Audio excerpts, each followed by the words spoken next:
Tell your friends you're listening to the Verhoeven Effect podcast. I'm Conlon, And I'm Nathan. and we have another very special episode. We have the 1990 movie Total Recall. Nathan, do you have a history with Total Recall? Yes, I saw this in theaters. I think I was either 14 or 15. I'm not sure how old I was in 1990, but somewhere around then. I was in high school. I know that. Yeah. But yeah, so I remember seeing this in high school and liking it, but thinking it was excessively gory and bloody. And so kind of like it kind of it sort of put it in a bracket for me where I didn't revisit it until like years and years later. yeah. And then I was like, oh no, this is cool actually. But it was kind of shockingly. I mean, this is Paul Verhoeven, especially in his sci-fi trilogy. Like, yeah, that's a staple of it. But this one seemed. I don't know if it was all the red lighting or the way they did it. It seemed like really they seemed to hold the camera on things a lot. Well, they had all the face like puppets too that were very Yes. like exploding and articulate. So. Yeah, this seemed to they really like the gore and the extreme violence in this. But that's every Verhoeven. and and the great rated R '90s squibs of just flaps of skin and sprays of blood everywhere. So This was the last movie made of this budget as a summer blockbuster that did not use digital effects. This was almost all practical and effects for at least the close in stuff. yeah, yeah. It was the last most expensive movie made without digital effects. Well, I had some, but not to the There, extent. there weren't main event things. There was all No, it's like the main one was maybe that the X-ray machine, unless that was done hand practically. draw. Huh? It was supposed to be CG, but it didn't work. They had to hand draw that. Oh, okay, all Do that old school. right. They set it up and filmed it that way. okay, It failed, and then oh no, we got to do this by hand. So okay, all right. So I it get was, never mind. So it yeah, was all done, yeah, even done more by hand. yeah. Yeah, I know there was the great thing where in RoboCop where they wanted to have like infrared vision, but they couldn't afford it, and they're like, and like Paul Verhoeven just looked at a medical book and it's like, oh, it looks like people are hotter in their crotch and their head. Just put them in a sock suit where the head and the crotch are red and everything else is blue and film it, so you're good to go. I remember when FLIR cameras cost like $50,000. Now you can buy one for $300 and yeah. literally put it on a gun and it's like, oh, there's people behind the wall. Get an app on your iPhone now. yeah, yeah. Yeah, it's crazy what things like that don't cost. I mean, I don't know how effective it is, um, I but I mean, know Predator, they had to get a literal semi truck to shoot those scenes, and they basically never worked. So, no, never worked. Now you can just do it. I mean, that's the only thing that ever disappointed me was that like fifth and sixth generation night vision never came to the masses. yeah. There's probably a reason for that. Uh, it's probably it's like there's either not a market for it or the government doesn't want everyone running around with night vision. Ah, you can get it. Just You not the used to best be able to stuff. get out of Russia, but not Oh anymore. yeah, yeah. They Uh, got those. They got those weird ones, like the four monoculars, but I think that's it creates like 3D night vision or something like that. I assume that's what that does, but I think so. because that is the weird thing with night vision. At least the ones I've used, it's like, oh yeah, this is like 2D. There's no depth perception here. um, yeah, and then you have like the oh the PEC 15 is what we use. I don't know what they're doing now. It's got to be something like way more like it's like it used literally like a double A battery or something. And you could shoot a laser stream or you could shoot a pulse one, so that you don't see the whole stream of the laser. You just see the dot at the end. It's like, oh yeah, I guess if you're using night vision, this is how you have to use to shoot it. But if someone else has night vision, they can see where you're coming That's just a line from where you're shooting. from. So I learned that from a cop when it's like clearing a house. Is like don't use your laser sight because it's just a guide for the person to shoot at. It's like, oh, okay. And so then I quit putting lasers on any of my guns. After that, I'm like, yeah, I'm not using this. So I um, never know when I got to clear a house. but yeah, the PEC 15 has a mode that where you can see the dot at the end, but I think it's just pulsing it at at some sort of frequency that it doesn't create a line. It's like just like little dots all over the place or something. Yeah. Um, and then, but yeah, so you're saying you saw it too young, Nathan, huh?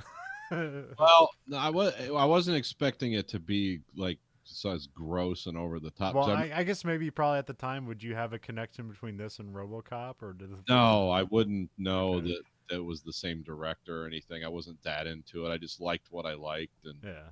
I was deeply into my Blade Runner phase at this Oh yeah. So point. yeah, you're into Philip K. Dick then too. So Yeah, so I was like, yeah, this should be cool, and it was. I just liked it later in life. I wasn't expecting like RoboCop.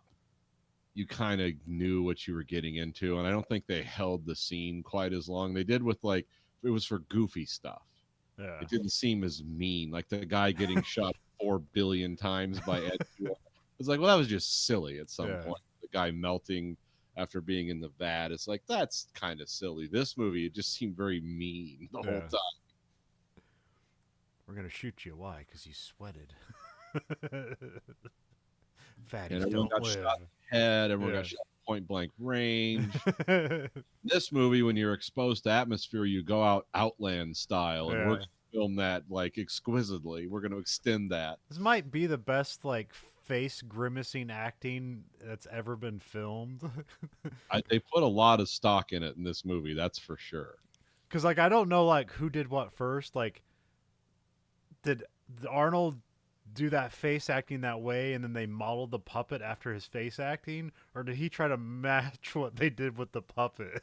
Because I'm not sure, but because I know that's a Schwarzenegger motif that people are, yeah, it's yeah, always, but I don't know if he was doing that before or not. yeah. But yeah, there were points where it's like, oh yeah, that's clearly a puppet. Oh yeah, that's Arnold, and then there's like in between, it's like I don't know. Yeah. Can you make your mouth that wide open? Is the gap in his teeth that big? I, I don't remember it being that way. um, I know when they model that rubber, a problem they have is shrinkage. yeah, So they kind of make things a little oversized and they hope it'll shrink into fit, but it doesn't always cure uniformly. And so then you're trying to cover stuff with paint and and it's yes, because I remember like the whole nightmare of like Ian Holmes' head in Alien. yeah, Like they made a rubber head and then they like molded it and formed it and cast it, and then they had like a week's delay in filming, and then when it was time to film with it, it looked like a shrunken head from like something they did in Cannibal Islands, and it's like, well, this isn't gonna work, so we have to film around this. um, yeah. I don't know when I first saw Total Recall. I was definitely freaked out by it when I was a kid because I was in 6 when this came out. So, but I don't know when I came across it. Like I don't know if it was like a rental or like it was on cable. Because they had to, like, I can't even imagine a cable version of this because there's so much stuff going on. Yeah, I'm not. I mean, we got like an X rating the first time they ran it past the Yeah. censorship board, and they had to cut things out. Yeah, that's just because, it's Paul Verhoeven. Yeah, that's just that's the Paul clapping his arms like a chicken, like I'm crazy. it's, but yeah. Yeah, so this is his follow up to RoboCop. So it's just interesting. So, but also it's like Arnold's in a crazy place because I forget because he does like Twins like the year before, and then of course he did the Terminator and then Conan and all that stuff, but then like he does Total Recall this year and then next year is Terminator 2. It's like these just giant R-rated action movies. It's like, well, that's kind of the end of that, huh? I think he was coming. Was he coming off Red Heat? Oh, maybe, yeah. Yeah, he'd done Predator, The Running Man, Red Heat, and Twins before this. So he was kind of in a weird, because I know Red Heat was sort of a cool movie with Jim Belushi, Yeah. but I don't think it performed very well. Yeah. Because he was playing a Russian cop. I know Kindergarten or Twins was pretty popular. Yeah. And of course, Predator was. The Running Man was I think that was well known. I don't know how Yeah. successful that was. Yeah, Predator was a big deal. yeah. Okay, if you ask Fox, they never made money off of it. Yeah. You know, made several sequels and follow-ups, but never any money. So So this is essentially like 6 years after the Terminator, yeah. and Of course, so this movie doesn't. I mean, it was filmed in the '80s, but this doesn't really feel like a '90s movie at all. But I don't know. I this mean, it's this hmm? movie had a wild development cycle. Like this script was written before Alien. Oh, okay. Then kind of rotated into development, and then because the script was written by Dan O'Bannon and Robert Suchet, the people that, as a matter of fact, I think this is credited as a Robert Suchet like production or something, Okay. because it went into production at one time under the Dino De Laurentiis flag, but then they went bankrupt and they built sets and stuff in Australia, and then they just had to stop filming. I forget, it was an Australian director, and I don't know who. There was weird people that were supposed to play, like Richard Dreyfuss was in contention for this role at one, but not envisioned like this. It was Yeah. more like the will the Philip K. Dick short story. So Where it's just kind of like a salesman who gets caught in a thing. it's a government bureaucrat. Yeah. But it's the same recall mechanism where it's like, I want my memories. I want fake memories of cool stuff that I can't afford to do. And yeah, but this script was in development from like 1972. Is like, Okay. but it had gone through a lot of hands. And Verhoeven really, like, once Schwarzenegger was attached, he was like, "Oh, okay, we're changing the story a lot to feature him Yeah. because this has to work for him. We can't tell this story because the weird people that it seemed like so strange. Like, why would Richard Dreyfuss? And it's like, no, he didn't beat Arnold Schwarzenegger didn't beat him out. It's just it was in a different development cycle then. Yeah. And once Verhoeven got a hold of it, it's like, oh, it's going to be splattery and it's going to have my usual railing against capitalism and cynicism and social commentary. That's not gonna, it's But also it makes the story a bit more interesting with Schwarzenegger in it because now it's like, well, obviously he looks like a superhero. So then yeah. what is actually happening? This for me, that I have two films where I like his acting, and I can't decide, and this is one of them. I don't know which is my favorite, this one or Conan the Barbarian, but he is. You can see it's like he is actually not a bad actor. Yeah. It's like when he because that's what he told Paul Verhoeven, because Schwarzenegger is an unofficial or official executive producer on this movie because he talked the people that made Terminator into buying the rights to this to try to make it, Okay. and he also had a lot to do with how it was filmed and keeping the cast happy. But he told Paul Verhoeven, it's like, you really have to help me be an actor. Don't be afraid because it's me to direct me, because he was the big star. But he's like, no, you have to really help me because I can come in and be just totally badass, but that's not exactly how this character starts or even why he does the things he does. So yeah, there was a lot of them sitting on the floor because Verhoeven would just get down on the floor with him and it's like, okay, come down here with me. We're going to talk. And I can't do, it's two guys talking in crazy accents that I can't do.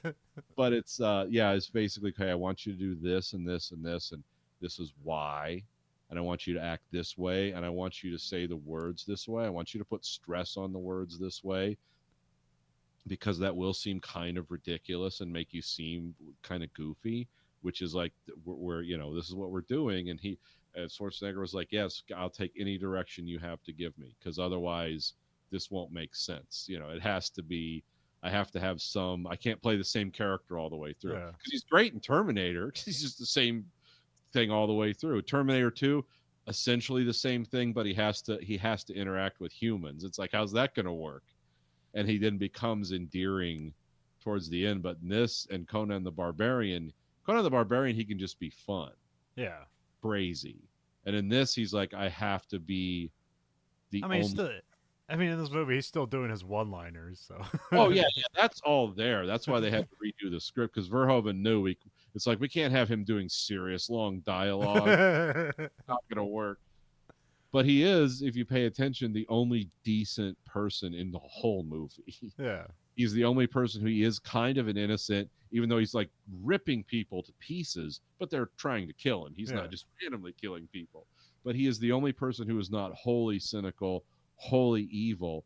And towards the end of the movie, you find out, yeah, it's because he doesn't really exist. Because this universe sucks. It's like, oh no. So you had to play through that too, which wasn't easy with he's kind of a known as a one-dimensional, like he looks cool and he delivers one lines. Yeah. It's like, well, how do we make him endearing? Make him a construction worker. Yeah. Give him an Italian coworker. Mr. Universe, he's a construction worker and he's married to Sharon Stone. Clearly there's nothing fake about this life. Everyone else looks like a fat schlub or a normal person, and it's like, no, not him. But that's part of the surreal. This whole movie is surreal. Yeah, like why does this guy need to like get away from it all? Yeah.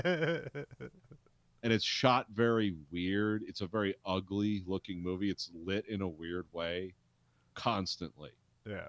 Everyone is lit from underneath with red light. It's like, what? It makes it, why are they trying to make it look cheap? And it's like, well, kind of, but they're trying to make it look jarring. It's supposed to have that strange, surreal quality to it. Like, this doesn't look real at all. It's like, it's not. That's the point. And they use a lot of like brutalist architecture, which is basically just like slabs of concrete and shapes and stuff like that.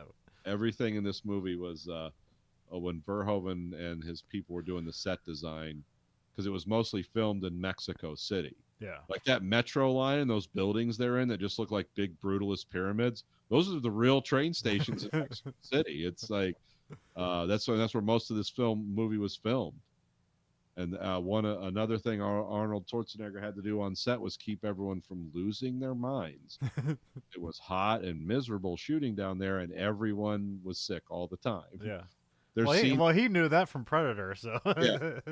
So he was always trying to keep people happy. Let's have ice cream on the set, because there's scenes. They did an interview with Michael Ironside where he's in that crappy car talking to Coheg on the monitor, and he's like, yeah, I'm sweating and I look pale and angry because I was literally having to run back and forth to the bathroom between takes. I was as miserable as I looked. And the only guy that didn't get sick was the guy who played Helm, his partner. Oh, okay. Actor Michael Champion, because he was really into not getting sick and healthy and being health food, and he demanded like B12 shots every week. He brushed his teeth with bottled water, which back in the late 80s was considered weird. Now everyone's doing it, but he's the only guy who didn't get sick out of his mind. Okay. I thought Arnold knew that trick, because I thought he brought his own food to Predator, but I can't remember when he stopped. No, he brought his own food to this. Okay. I think he learned it from Predator. Oh, okay. He knew how much it sucked to film down there. And he also paid a lot of money so Michael Ironside could use his some kind of early sat phone or something, because his sister was very sick. Oh, okay. And he's told him, you can talk on this every day, talk to your sister, that's important. And it cost him a fortune, but he wanted Michael Ironside in the movie. So Schwarzenegger said, yeah, just pay for it wasn't a sat phone, but long distance phone calls between countries even back then, I guess, was kind of expensive and heard of. Now we just talk on the phone for 15 hours to France. Yeah, kids, you may not know, but making a phone call outside of your local area was a whole to-do. It cost a fortune. I remember, what was it? Mom talked on a phone at a hotel for like 30 minutes, and it cost like $200 or something like that. Yeah, something like that happened. Like 1996. Yeah, it's why all those telecoms went out of business. Yeah. But yeah. I also remember this had a great DVD set because it had like Mars, the planet, was the little tin case that held the DVD in it. So,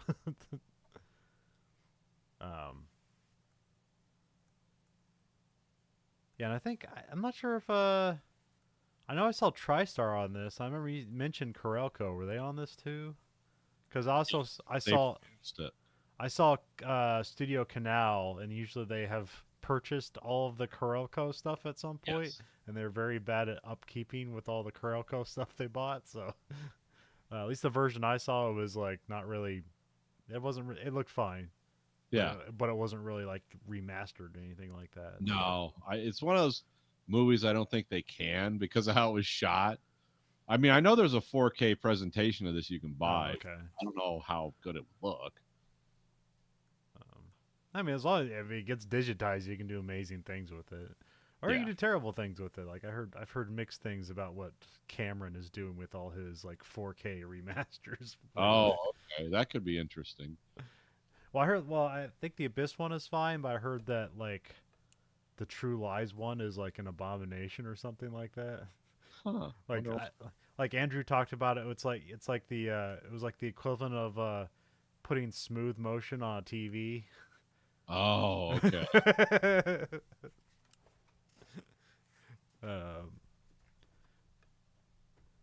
which well, I've always hated that, but there's like a weird contingent now of people who like that. Like they just get the TV with some standard features and they never change it, and so it's like, and then people come in and it's like, why do you have smooth motion on? This looks weird. I immediately turn that off on Yeah. my TVs. I can't stand it. Because it makes it look like a television show. It makes it look like a Doctor Who recorded on tape, like Yeah. movie. Like, why would you want? Look, I'm not like an audiophile or a filmophile or any of those things, but I don't want the movie I'm watching on a TV. I paid a lot of money. You know, I paid for like the real black and the extra stuff. I have Yeah. a huge TV and I want it to look good. And why would I pay to have it look like something remastered off of VHS cassette that had football games recorded on it before I wants that? Some people do. I mean, like, I on some level, it's technically more data. Like, here's more frames. You like Yeah. more frames, right? It's like, I think I actually like the motion blur. It gives it a character that it otherwise wouldn't have. So, It's just strange. It's one of those things I never got. yeah. But I also kind of stopped at like Blu-ray and just sort of like, yeah, I'm not going any further. Yeah, I mean, there's really not much more you can do because there's No. like, yeah, there's 4K, and then like 3D is basically dead. So, I wear corrective glasses now and bifocal lenses. Yeah. My range sight is perfect. Close up, it gets worse all the time, every year. and you know, the next generation can't afford a home, so they don't have a TV. They just got a phone, so now everybody's watching Yeah. everything on a phone, so it doesn't matter anymore. Yeah, we're all gonna die someday. So. Remember, did one of our senators say that when people were asking her about Yeah. healthcare? It's like, well, you're gonna die. It's like, nice, great. I'm glad you're a senator. It means that I too can be a senator someday if this is the bar. It's like, well, I can be this dumb. I don't know if that's the context she said it in, but it's like, yeah, that's Yeah, but it's like, it's perfect to take out of context. yeah. Well, So I because don't- everyone knows like whatever she said or whatever she meant, it's like, well, that's how these people really feel. Yeah. Don't say it out loud. You accidentally said the loud part. Or yeah, Or it's you called said the saying quiet part out loud. part out loud. It's a deeply cynical, horrible person. We get it. So this came out June 1st, 1990, so just a real summer blockbuster action movie. I guess I didn't look around it. What else was coming out around this time? Let's see. Let me go to my box office rundown.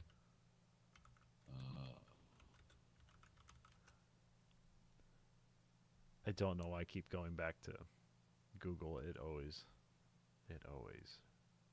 does bad. No, we got Ghost, Die Hard 2, Yes. Total Recall, Dick Tracy, Back to the Future Tracy 3, One. Yep. Days of Thunder, Pretty Woman, Another 48 Hours, Bird on a Wire, Presumed Innocent, Arachnophobia? Huh. That was Raw- nice. Okay, I thought that was later. Okay. Oh.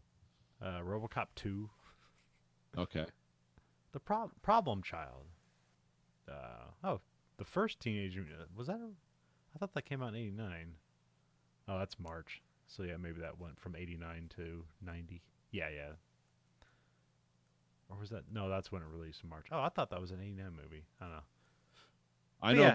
this release got pushed around because of Dick Tracy. Oh, okay, They didn't want to release the same weekend as Dick Tracy. yeah. Now, something crazy I found about this movie, because there was actually a lot of information on it. This movie had a production, or they will tell you that um, they spent $50 million to make it, but the final budget is 80 million because they spent $30 million advertising this movie. Okay. All It was actually pretty unprecedented for that kind of money at that time, but they were actually worried no one would get it. And as a matter of fact, Schwarzenegger did a veto on the trailer, and he right. took the trailer and went to, or took copies of the film and went like outside to people he knew and said, "Cut this trailer and put Mars in it. No one would get it. Made it stupid. It's just," and they did it, and everyone agreed.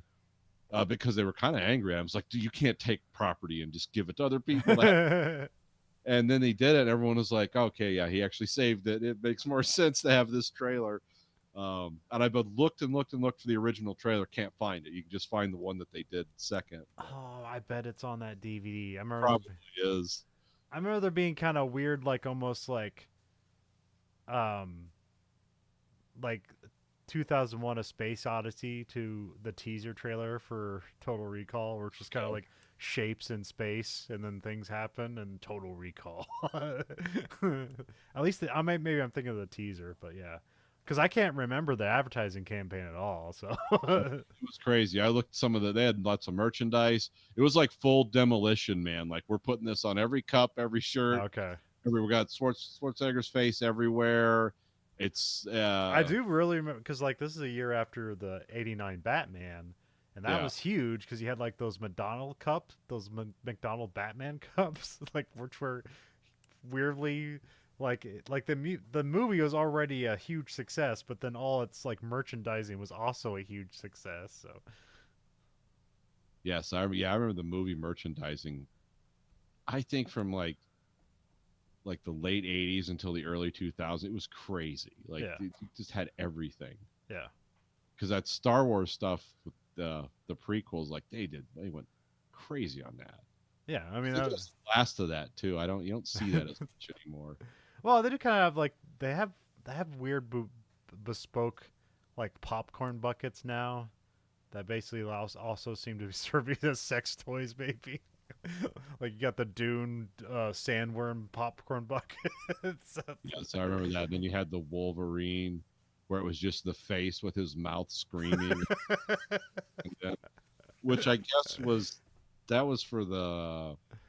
Is that Deadpool and Yeah, it Wolverine? was Deadpool, so you knew it's like, yeah, that's just what these guys are trying to make everyone uncomfortable with this.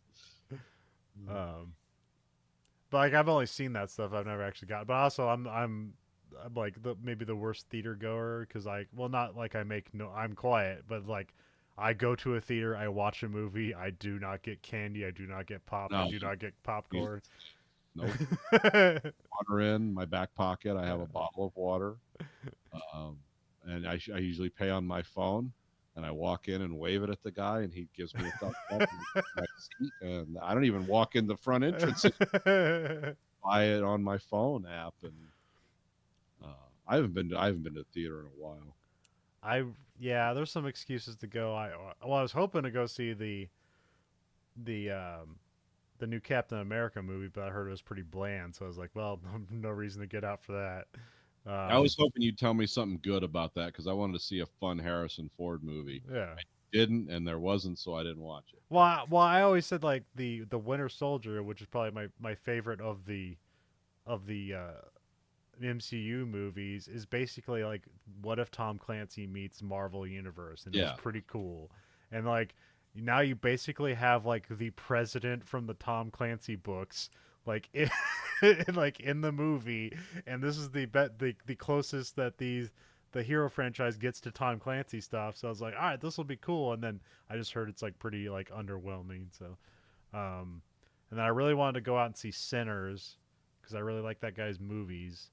and I heard it was really good, but I just didn't get out in time. Just was busy with stuff, and I was kind of interested in seeing Thunderbolts just because, you know, because it just looked like, oh, looks like Marvel's doing Suicide Squad, but I heard it's actually pretty decent. But but also, the superhero stuff is pretty tiring. But also, it's interesting characters because they're all flawed villains being turned into superheroes. So The only thing that looks interesting to me is weapons, and I'm gonna wait and see the review on that. yeah. Just because I like me a good Josh Brolin film. Ever Yeah. since No Country for Old Men, it's like I got to see this guy act. Oh yeah, I think we were talking about, but I did see Barbarian, so Okay, what'd you think of it?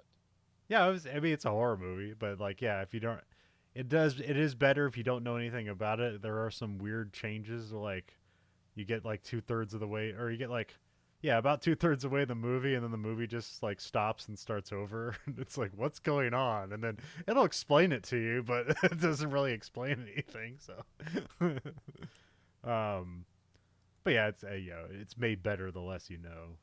But it is just a horror movie. So, um, although it is interesting with the Zach Kreger guy is basically like the new Jordan Peele, because he's also just like a sketch comedy guy turned into making horror movies. Right. Because he's in a sketch comedy group called The Whitest Kids You Know. Okay. All right. Which they have one of my favorite skits is Gallon of PCP. Okay. Which that's Zach Kreger is the guy with the gallon of PCP in that skit. So It would be a lot of angel dust.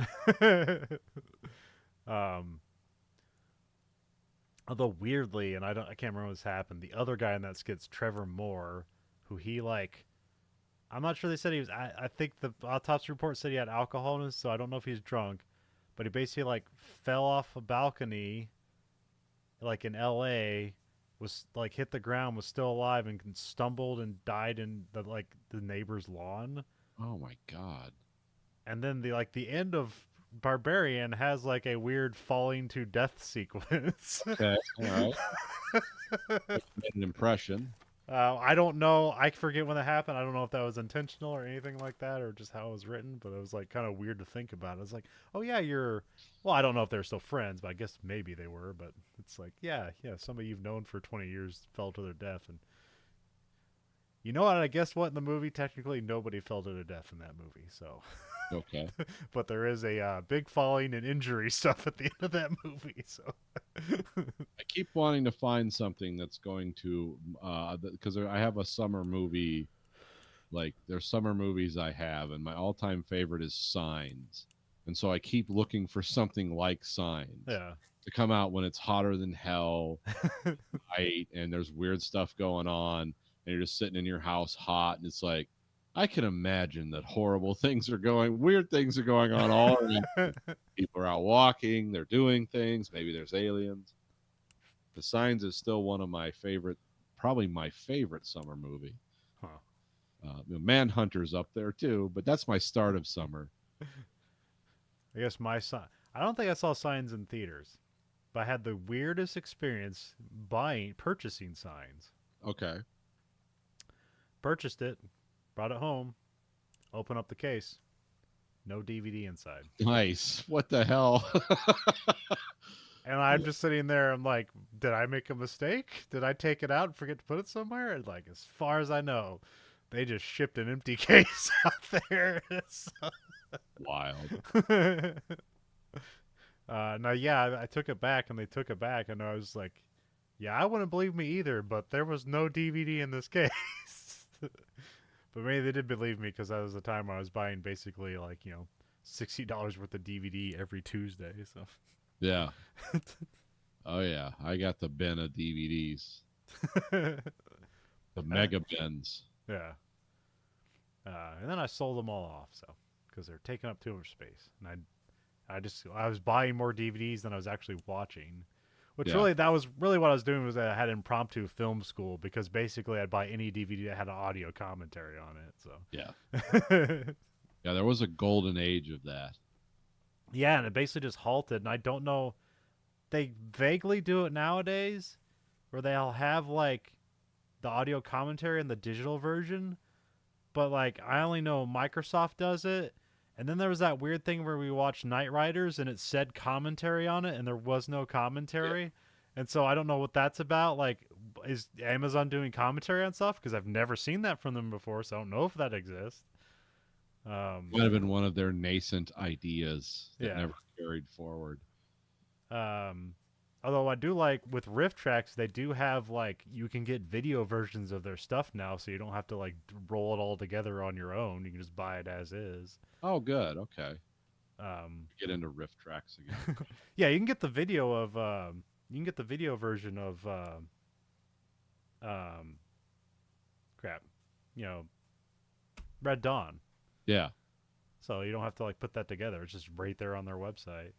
Another good one is Split Second, which is like a '90s like cop action horror movie about like a flooded London with like Rutger Hauer. Oh, yeah. It's an alien. Yeah. Yeah. Oh, I got to see the riff tracks of that. That's actually a kind of a cool concept movie. Yeah. I Yeah, it think was. I watched it for this at some point. Well, I've only seen it with the riff track version, but I just remember. Yeah, I forget when it popped up. It's like, yeah, I'll get that, and then because I was like, yeah, it's Rutger Hauer, why not? And also, but I think I saw the trailer for it. I was like, this doesn't. The production of this movie is good. I don't know if it's a good movie, but you can see that it was an expensive movie. So let's watch it. You know, versus watching like, you know, Birdemic or Sharknado, or just like we intentionally made a shitty movie and then capitalized on it. I've never watched that. It's like, isn't that funny? It's like, no, like Airplane's funny. That's Yeah. not funny. That's just stupid. Yeah, that's why like Riff Tracks or and Mystery Science Theater. It's like it's best with like 50s B movie stuff where it's like, well, everybody tried within their limitations to make what they thought was the best movie they could, and then when you just like, well, we're gonna try with our limitations to just complete a movie, and then the whole thing about it is like, isn't it crazy how bad this is? And it's like, well, that's missing the point. Yeah. Although Birdemic does have some of those qualities where it's like clearly somebody like thought they were delivering a message to the world, so that does have kind of that kind of narcissistic quality to it, where it's like, okay, this isn't bad for bad sake. Somebody thought they were like doing important work, and they kind of just made a mediocre garbage. But Yeah. but they made a movie, so yeah. Made one more movie than I ever have. But we got them on hours, Nathan. Watch yeah. days of American Greed Factory and Verhoeven Effect. Yeah, they were talking once about AI and how if they have a lot of examples of you speaking more and more words, it's like the better and better that's going to get just with doing your voice and how your mouth moves and stuff. And it's like, well, not that anyone would care. It's like probably 2,000 hours of us talking. Yeah. Um, Oh yeah, the film. yeah, we watched the movie. Director is Paul Verhoeven. So yeah, another Verhoeven movie. Name of the show. Yep. Which I feel like I've done it. I listened to the short story, so I feel like I probably didn't do the due diligence I wanted to. I didn't seek out the Total Recall 2070. I've seen Total Recall 2012, and it's just like a bland version of that movie. You get Bryan Cranston playing a bad guy in kind of an interesting way. He's basically like, the Richter of this movie. He might even be Richter in that movie. I'm not sure. The only interesting thing about that movie is they have an elevator goes to the core of the Earth, and the gravity flips when they go through the core, and that's Yeah. They're not on Mars. No, I think isn't he called Velos Cohagen? Oh, And maybe he's the dictator of London or something. okay. Something very strange, but it's just Bryan Cranston. He's not like doing Yeah. an accent or anything. Written by Ronald Shusett and Dan O'Bannon, which, like you said, they did the Alien. They wrote Alien. So they're an ampersand. So they're a writing team together, and then it's and the word Gary Goldman, he must have just done a first draft on this and just kind of was left attached to it because he doesn't really have. He did like Navy SEALs, and then his other basically he's attached to other Total Recall things because he was the first writer of the screenplay. And then Yeah, so the arc of this movie is Ronald Suchet bought the rights to Dick's story, Philip K. Dick's story, in 1974. And he developed a script with Dan O'Bannon. And then it just like sat on a shelf. It was like 16 years. Different studios bought it and sold it. And they did, some ridiculous number of drafts. yeah, And all kinds of different directors, including it was kind of funny that it was the guy the body horror guy, the guy who did Scanners and stuff. why is I it just coming watched to this movie. Cronenberg? Yeah, David Cronenberg was like pretty involved in this at one time. I think he was going to direct it if under Dino De Laurentiis. Okay. But then they picked another director, and then they started production on it in Australia, and then De Laurentiis went bankrupt. Okay, all right. And then Carolco bought it and brought on Verhoeven, and because originally this was supposed to be like Indiana Jones in space, Yeah. where it's like he was basically going through the Martian ruins. And hey Nathan, it's gonna be John Carter on Mars. Yeah. Everybody knows what that is. Yeah, everyone loved it. So it spent $500 million making that movie. Put it on cups, and everyone's like, "What the hell is this? What are we watching?" And I watched it, and it was cool, but it's like there's no way. Well, isn't really the most important? Isn't that just like one of the original like sci-fi like yes, like stories, and so yes. that's kind of its importance. Yeah, but they didn't project it well, and it didn't seem to make sense. When you watch it, it's like, this is vaguely cool. Why did they spend why'd they spend Star Wars money on this? What the hell? But, well, they're competing with Star Wars at the time, so you spend Star Wars I guess. So yeah, this movie had this. I think it's the longest the script's ever been shopped around and rewritten. Because there's so many things going on in it. But it was funny with all do you know what the first Philip K. Dick thing to come to screen is? Oh man, that's a good question, and I don't know the answer to that. Because he was writing stuff in the 50s. So the first I know is Blade Runner, but that's like 1980, 1981 or something. Yeah. Well, he died in 83. Okay. So I think at that point, like, everyone knew who he was, but it's like, oh, we can buy the rights to all his stuff. Because, I don't know if talking to Philip K. Dick about getting the rights to his stuff was easy, because it's like, hey, he's tripping on acid. Let's go try to pitch a movie. It's like, no. Several adaptations have been made.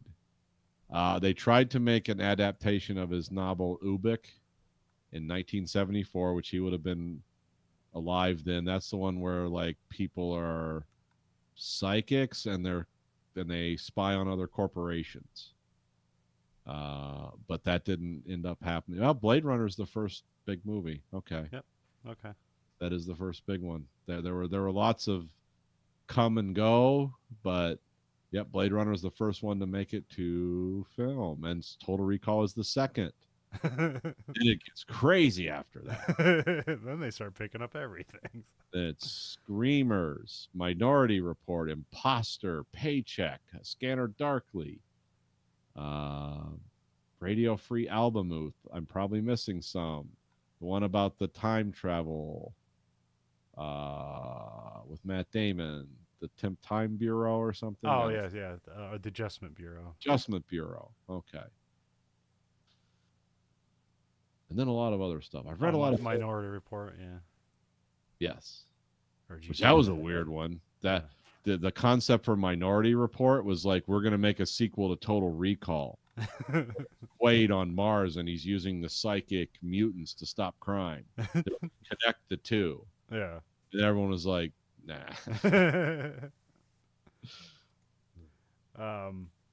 Cinematographer is Yas Volcano, who worked with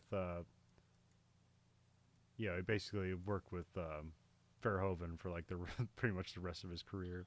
Yeah, he did the what I call the Verhoeven sci-fi trilogy: RoboCop, Total Recall, Starship Troopers, Yeah, and I guess Hollow Man too. But I like trilogy better yeah, because Starship Troopers, Total Recall, and RoboCop basically have all the stuff we love about Paul Verhoeven. yeah, yeah. We don't go into his Dutch film era. We like the We crazy. we would attempt to do it if it was streaming anywhere. Yeah, we try. I mean, we watch this. Like I want to know what the hell the fourth man is. Like Yeah, what's the Orange Army? It's got Rutger Hauer in it. It's got to be good, right? yeah. We'll watch all this stuff, but we can't get it. Or I'm not going to pay like $200 a month to belong to some European streaming service that doesn't Yeah. offer subtitles or something. It's like, well, like, hey, for the next podcast, we're learning Dutch. Here we go. But yeah, like working with Verhoeven is his most like famous stuff. I mean, I guess he did shoot The Never Ending Story and Das Boot, so that was significant. Great German movies. Yeah.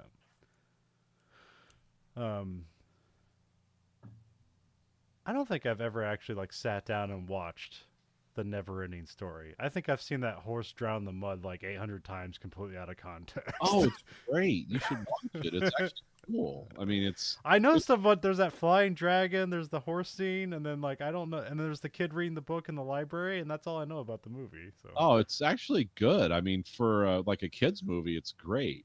I mean, Yeah. nowadays it would cause like trauma, but the kid, it's like this is kind of cool. It was, yeah, because you had the flying dog, and the horse died in the swamp of sadness. Yeah. Because it, even though it was sad, it taught you it's like kids don't let depression take over your life. Your depression. It's just so German. You can tell when they have something called the swamp of sadness. Yeah. It's like, yeah, this is German. No. What was the kid's name and what was the horse's name? Someone was named Atreyu, and I forget. Damn it. We're going to talk about this movie. Yost shot it. We gotta talk about it. Yeah. I don't even know what Yost is. Is he like Polish or something? German. Oh, he's German. Oh, yeah, right. Das Since Boot. he was born, where does it say? Oh, Osnabrück, Lower Saxony, Nazi. Osnabrück, Germany, Deutschland. Let's see. Yeah, Treyu was the kid, I think. Okay. What was the horse called? Damn it, these are just the human. Is it another A name? The horse in the never-ending story. Artax. Artax. Yeah, you're right. It's another A name. Okay. Yeah, no, that's actually a cool movie. One of my favorite movies of all time is Das Boot. Okay. That's a really uplifting movie. And it's actually better to watch it just watch it subtitled in the original presentation, because they really screwed it up when they dubbed it and brought it here. I don't know why it was different, but that might have since changed.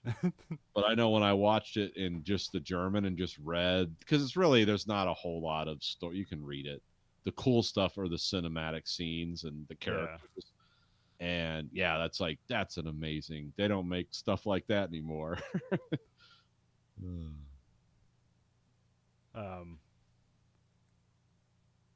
Written, yeah.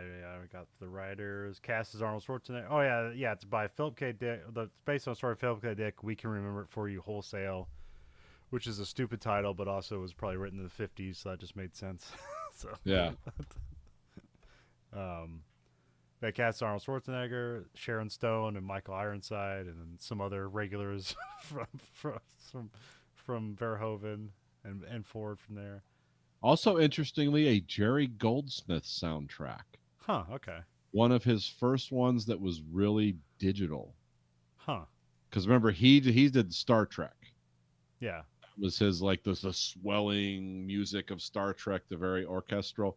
This one, like, very, very digital and very just driving, because as soon as this movie opens, it's like, dun, dun, dun, dun, dun, dun. Yeah. remember, and it's like that's Jerry Goldsmith. Holy crap! I didn't know that. Who did Die Hard? Die Hard. Because there is something very Die Hard about this movie as well, and I don't know if it's just because they're around the same era of being produced or what. But He also did the soundtrack for Alien. okay, So let me look up who did it for Die Hard. It's probably someone super famous now. well, it wasn't that expensive of a movie, but No, it was just a really good score, though. You remember it. yeah. Let's see who. Well, it has like the various stings that I remember from Die Hard that's in like every 80s action movie, which I don't know. I actually don't know if Die Hard started it or if they just kept it going. Someone named Michael Kamen did it. Huh, okay. Spelled with a K, from New York. Huh, okay. Died young too, so he didn't really do a lot. Okay. After that, he had died of MS. Huh. He did the Dead Zone, Highlander, Okay. Amazing Stories, Die Hard, The Adventures of Baron Munchausen, Okay. License to Kill, All right. which was kind of one of the cooler, overlooked James Bond movies. The most violent James Bond movie ever made. Yeah, they explosively decompressed somebody in that too. Yep. Robin Hood, Prince of Thieves. So yeah, that's who did that one. Okay. But it's just interesting. That's like when you find out, like, oh, that guy did the soundtrack for this. That's cool. Well, it makes sense in the opening, which I have notes for it because I said because I guess we'll get into it. Act 1, we got blazing credits that kind of look like sunspots. If you looked at the sun and closed your eyes, that's kind of how these credits look. And orchestral music, so that's where it's like. But this is kind of where it's the most orchestral because the rest of it's a bit more understated and kind of like you said, digitally or more. Yeah, it's very. sci-fi. It was the first and last one he did like that. Okay. He did do other sci-fi soundtracks that had this, but this was definitely one of the. There was a lot of like what I call that twinkle, like future sound. Yeah, yeah. Sort of, not as like enthralling as like Vangelis's Blade Runner, but sort of had that kind of that edge of like magical future stuff in it. Yeah. You'll know it when you hear it. Yeah, It's there's definitely like this tinkle of like Yes. you're sprinkling something on the scene with the audio.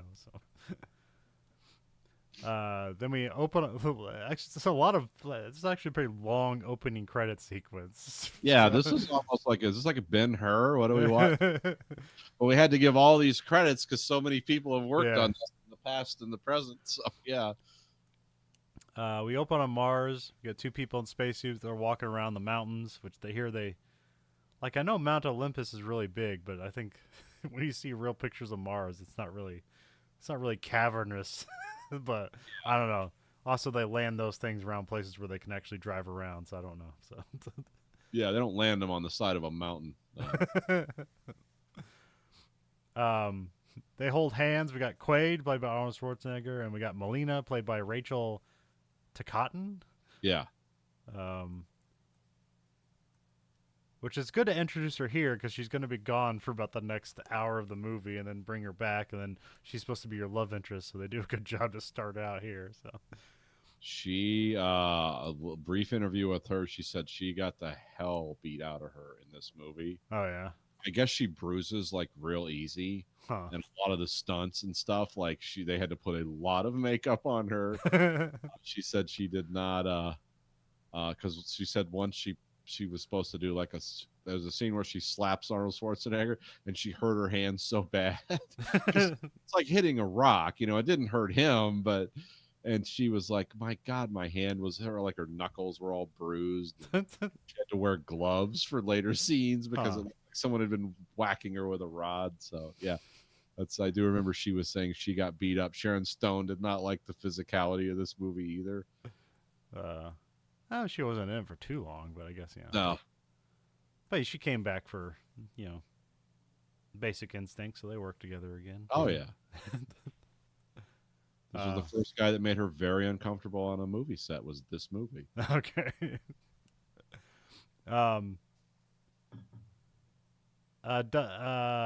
wrote Douglas Quaid because they call him Doug a lot in the opening, and then they call him Quaid later on. But and then there's also he was known as Quail was his last, like the book. It's kind of interesting change. It trips and falls. They bust the mask open on the spacesuit, and then like his face starts bulging, and then he wakes up screaming. We have Lori, played by Sharon Stone, asks Doug about his Mars dream. She's jealous of Melina, and then they act playful and have sex. So it's Verhoeven, so that's what you do. So. And this is the scene Verhoeven famously said, "I wanted her to do more nudity, and she flat out refused." He's laughing. He's like, "But I got her back in Basic Instinct."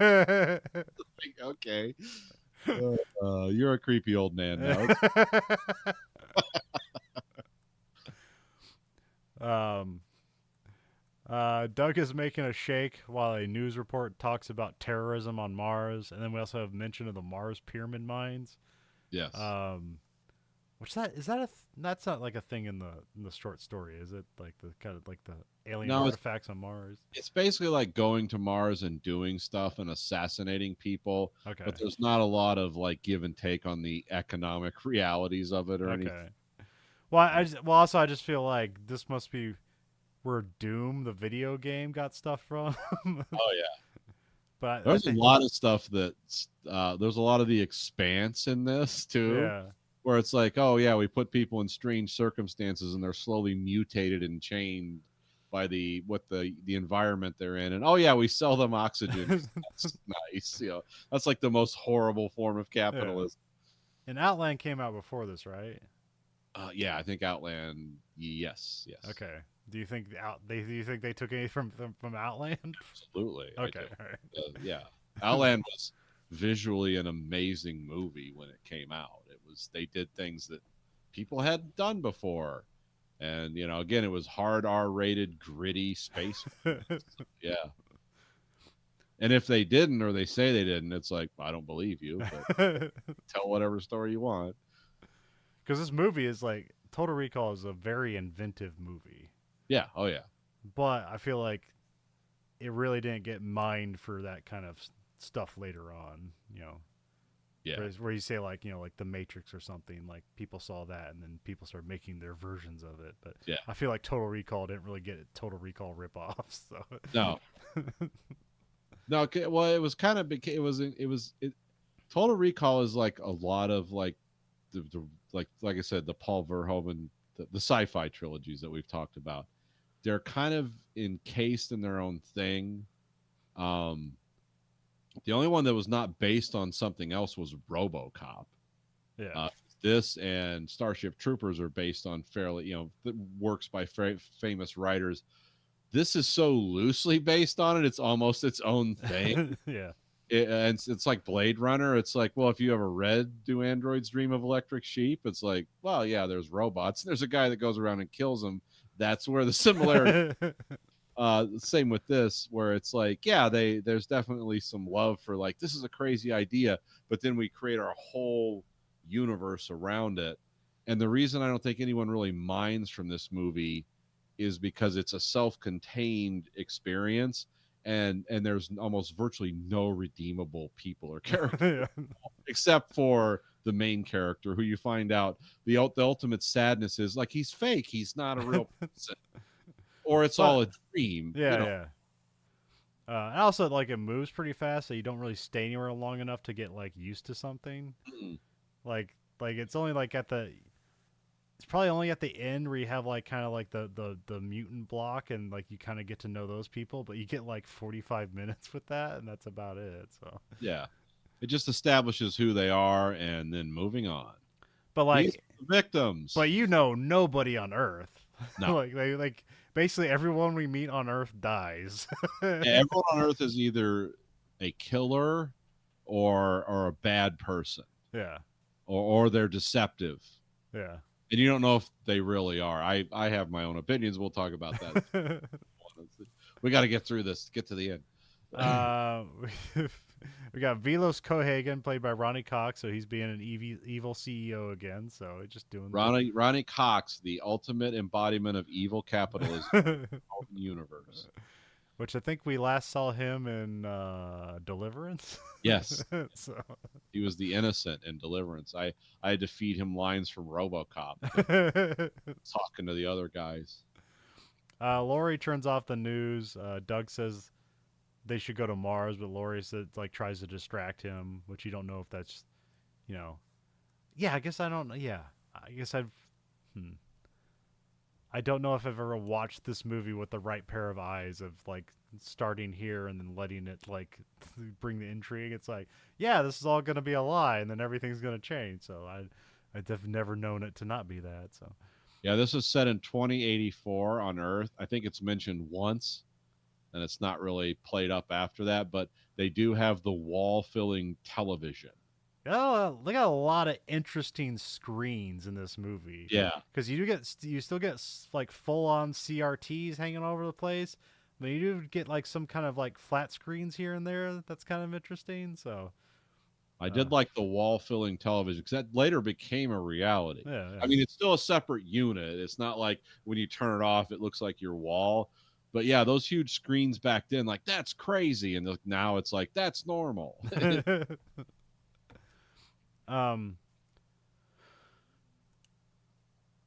Doug talks about wanting to be somebody, which he's basically he's a bodybuilder who has a hot wife. It's like, what else do you need? So. Yeah, like I said, Mr. Universe is married to Sharon Stone, and he's like, I'm not fulfilled.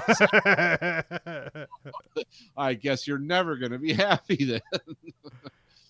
Doug heads through the metro. Here we get the little X-ray screen, which is a lot of cool things here. There's a lot of cool things in this movie where it's like, I don't know if it needs to be there. It seems like very video game-ish, where it's like, Yes. we're just gonna have this concept here for one little scene, and then it'll be gone for the rest of the This scene was supposed to be the big rollout of CG in this movie. Yeah. They did actually early motion capture for this. Yeah. And it was funny because there was a story because Arnold showed up on set and he was dressed in kind of a darker outfit for this scene. And they said, oh, the special effects guy said, well, you're supposed to be dressed in white. And Schwarzenegger was really annoyed. He's like, you don't talk to me about that. You talk to wardrobe about that. This is what they dressed me in, and this is what we're shooting in. Because he just didn't like this guy a whole lot. Yeah. So then they just did the early motion capture with him wearing the darker thing. But as it turned out, the motion capture was a total failure. They couldn't make it work no matter what. And it wasn't because of the clothes he was wearing. There were other things they couldn't make it come together. So because he was wearing a dark outfit when they had to sketch the skeletons and do just a frame by frame, it was like it actually worked out better that he had when because that was basically an animation they had to do. Yeah. And they weren't budgeted for it, but they're like, well, if they're drawing on top of them, it's what do they call that? It's like rotoscoping. Yes, that's what rotoscoping is. You basically just draw over somebody. So yeah, so it was kind of like the last hurrah of rotoscoping. They used it in Alien 3. I know they did. Oh, that's right. Yeah, they did. Not well, but they did it. Yeah, I think at a certain point in Alien 3, the drugs got really good, and it's like we could do anything. Yeah, I think there's a lot of ambitious things, and then they just ended up having to rely on some old stuff, and then that's what they could do. So, yeah. And then we have Doug breaking rocks with a jackhammer, just really showing off how big Arnold is here. Yeah. And then his big fat guy running the jackhammer, almost better and more effective. Yeah, there's one for the normal guys. God bless the working man. Look at that. In this movie, I actually get to see a guy breaking rocks, not just talk about it. Yeah. So. Yeah, it's like the worst job. Everyone describes their job as that, except this guy's actually doing it. Oh, it seemed unfair because there's like some backhoe with like a rock breaker on it, just breaking rocks, and these guys just have hand tools. It's like, what are they doing? To what end? But it doesn't matter. So yeah, no, just don't get your foot under the blade. Yeah. Doug talks about recall with a fellow worker, and then he cautions on it that it's like messing with people's brain. And we lobotomize that guy. Doug is slightly dissuaded, but next scene, Doug is at recall. Although here it's spelled with Rekall. So yes. Just sci-fi spelling of stuff. We got a lady does her nail with with a pen, which is kind of neat. Now in the book, she was changing the color of her breasts. Okay. Which was like, well, so she was topless, I guess. I don't. They didn't quite go that far here, but they could have said, well, source material technically. Yeah. Oh, they did the cool, like she's changing it on a color palette with a touch pen. Yeah. which would that would be crazy even now. Yeah. That stuff yet. They've tried it, but it doesn't work. um, he meets with a sales guy. I think his name is McLean, actually, which is kind of funny because, like I say, this is kind of Die Yes. Hard adjacent almost. The main guy that ran Recall in the book was also called McLean. Okay. But here he wants to caution against a Mars recall trip. Like, I don't know if he just thinks Mars is boring, but then but then he upsells Quaid on the ego trip, which is Yes. basically not just going to Mars in a dream, but going as a different person to Mars in a dream. So it's like, hey, would you? And then he sees a list of things you can be, and he sees secret agent, and he immediately like, yeah, I want that. So. Then we cut to Doug leans back into the Total Recall machine. We get talk about alien artifacts on Mars on like the news thing. The doc hits his neck with like some shot thing. It's supposed to like put him out. Doug selects his dream girl, which it's like here it's like I was stealing this from the Action Boys, but they always say like they'll just constantly break out into a Schwarzenegger voice and say brunette, athletic, sleazy. But he also adds demure, so Yeah, that's interesting. yeah, I don't know how you get sleazy and demure, but you know. Doug starts to fade asleep. We cut back to the sales guys with another client, and then there's emergency. They call it a schizoid embolism, which I don't know if that's a real thing or not, or just something future sounding for a future disease or whatever. So it sounds interesting. Yeah, I mean it's supposed to evoke like schizophrenia and then also an embolism, like a brain embolism. So Doug is freaking out and talking about like having his cover blown and saying his name's not Quaid. And he starts choking out the sales guy, and the doc hits him with like a bunch of more sleeping drugs with like 8 more doses of it. Yeah, wouldn't that be fatal? And then, you know, of course, they're like, hey, what the hell did you do? And she's like, I didn't put a memory in him yet. So it's like, oh, wow. Yeah, well, that's because McLean's really like being an asshole. He's like, what did you do, you stupid bitch? It's like, I didn't even start the implant yet. We immediately look at each other like, well, that's the agency then. They put a memory, broke through a memory cap. Get him out of here and erases. Yeah. So they cover it up. Doug wakes up in a Johnny cab, which is his oh crap. This is the doctor from Robert Picardo. Yeah. Yes.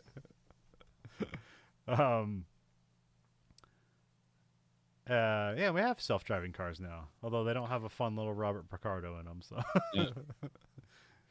Yeah. Doug doesn't know what's going on.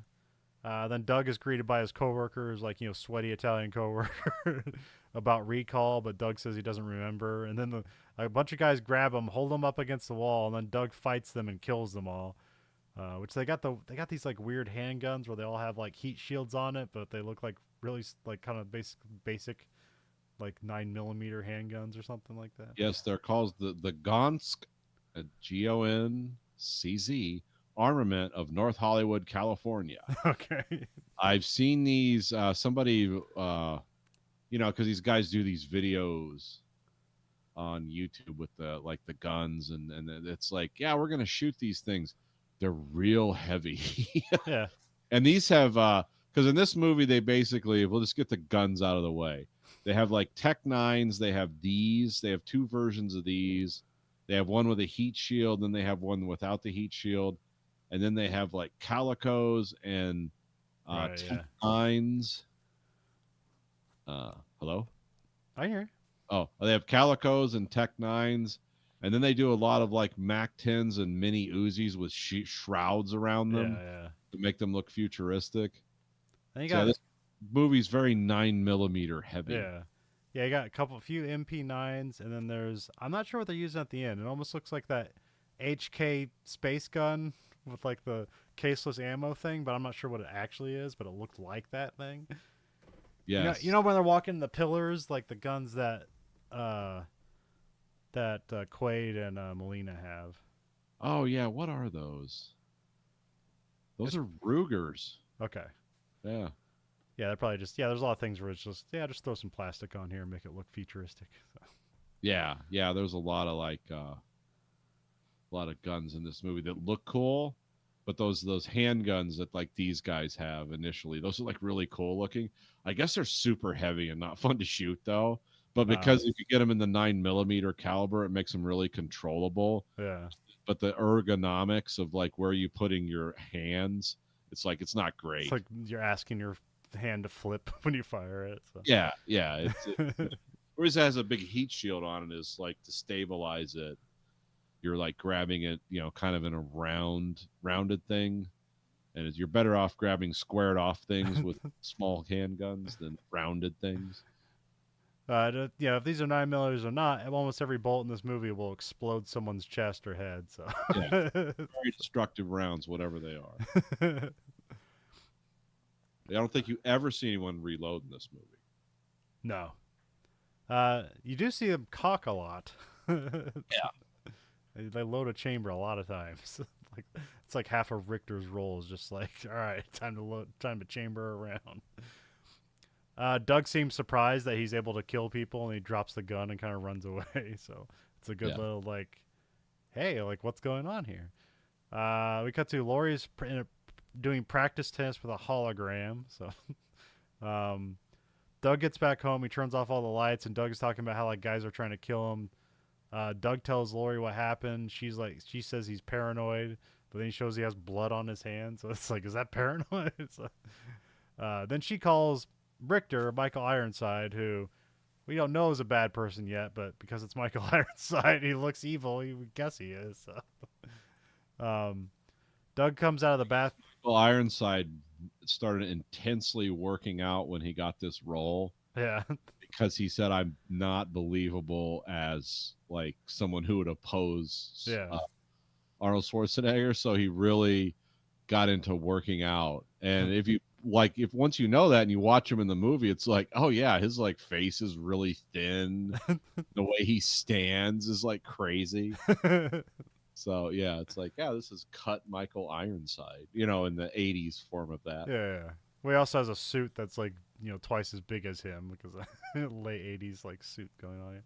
Well, also it's future, wear. So, whatever Melina's wearing at the end of this movie is like crazy, like 3 pairs of pants with different cuts on them.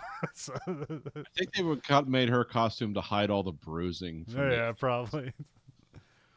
Doug comes out of the bathroom. He starts to jump away from gunfire. Turns out it's Laurie, and so she fights him. He hits him in the balls, or she hits him in the balls a lot. So yes, if you're fighting a guy that big, that's what you got to do. So yeah, because she tries like to do like kicks on him or whatever. He just holds his arm up. Yeah, you're not going to get through that. Then he gets her at gunpoint, and then she tells him that the last 8 years of his life have just been implanted memories. And then they kind of have like a fun little moment. It's like, where she's just kind of like, this is just my job. And he's like, all right, well, what are we gonna do now? It's like, I guess we don't love each other. But then it ends up she's just distracting him while guys are coming up for him. And then he punches her and leaves. So then the Richter guy comes into the room. They have a tracker on Quaid. Richter kisses Laurie before he leaves. So like they're supposed to be a thing. So he's really mad because basically his girlfriend is being used as the muse here or whatever, because even like his sidekick is like, oh yeah, I bet she hates that. Like having sex with a bodybuilder. Then we cut to Doug runs through the X-ray machine. It sees he has a gun, so it starts going off. And then he just like jumps through the screen and runs off. But then when you get a wide shot of what's actually going on here, it seems completely useless. Like that didn't give him any advantage whatsoever. I mean, I guess one end of the tunnel was filled with guys, the other end of the tunnel was filled with guys, and he jumps through it. So I guess it does make sense. But yeah, it just seems like it was just like a crazy scene. Yeah, it's like here's a skeleton. It's like it's jumping through the glass. Oh, it's. Yeah. But when you see like the full wide shot where it's like the amount of distance, like he just jumps through a screen to like move a foot in the parallel to the other people. Yeah, it's not like he like made it into another corridor by doing it. He didn't jump from one train to another train or anything like that. So, it's still a cool idea of a scene. like you said, a skeleton turns into a man by flying through a screen. So I don't think there's any 3D showings of this movie. That feels like a very 3D constructed idea. So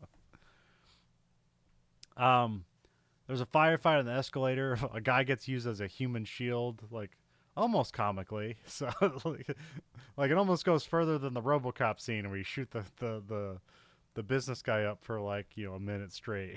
Here it almost goes too far.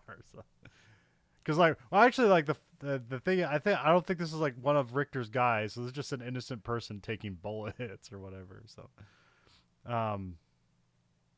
but yeah, Quaid's ever to shoot like the never-ending supply of Richter's bad guys. So, Quaid hops on a moving train as it takes fire. He just like busts the train window open and hops in. A lot of hopping stuff in this movie. Just like they call it head first dives into things. So Yeah. and then he watches a commercial for space travel, which is kind of like, I forget. Before there was a commercial about recall on the train, and now there's a commercial about space travel on the train. So, which it's also like warning against the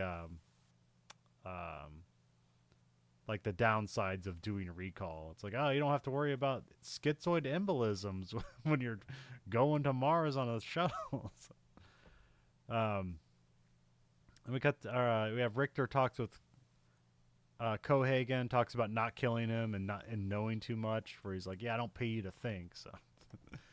And by the way, Richter in the earlier scene was just firing into a train full of people with an automatic weapon. So it's like, yeah, this guy is either the biggest idiot or the biggest sociopath that would actually do that. And there seems to be no police whatsoever stopping these people. So yeah, these guys are just able to completely. So either they are the police or they pay them off or whatever. So. Yeah, I'm not sure. Quaid gets a hotel. He gets a call from a guy telling him he's bugged and it's in his skull, and so he has to wet a towel and wrap it around his head to like kind of not stop the tracker but like throw it off.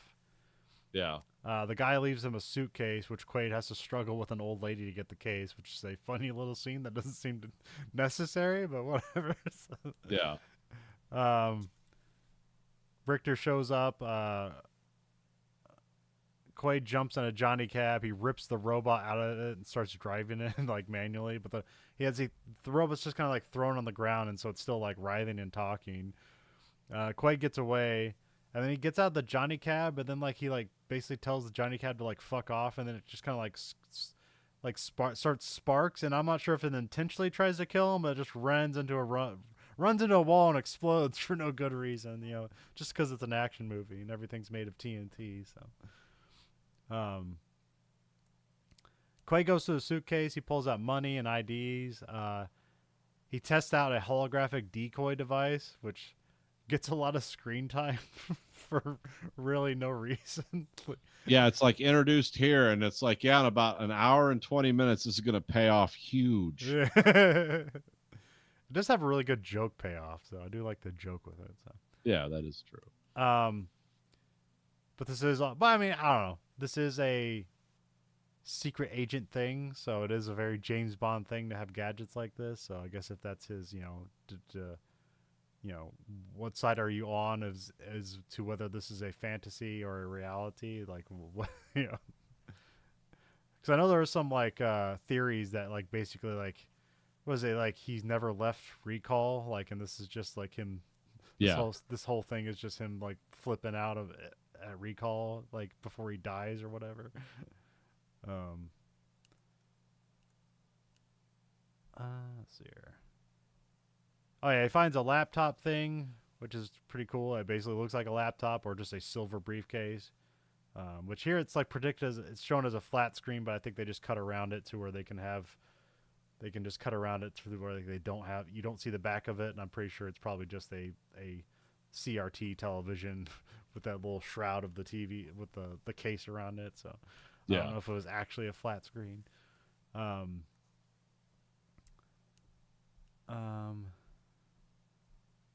So he sees a video of himself explaining the situation and mention of working for Mars Intelligence, and he says he joined the Resistance. He's instructed to put this thing up his nose to pull out the tracker, and this is where we get like the first of the Arnold replacement heads, so you can have this thing just really dig in there and contort Arnold's face all over the place, and then like pull it out. So, yeah, all this face stuff is very uncomfortable, so and amazing all at the same time. So, Yeah, it's again, I don't know. This is the legacy of body horror from uh Cronenberg.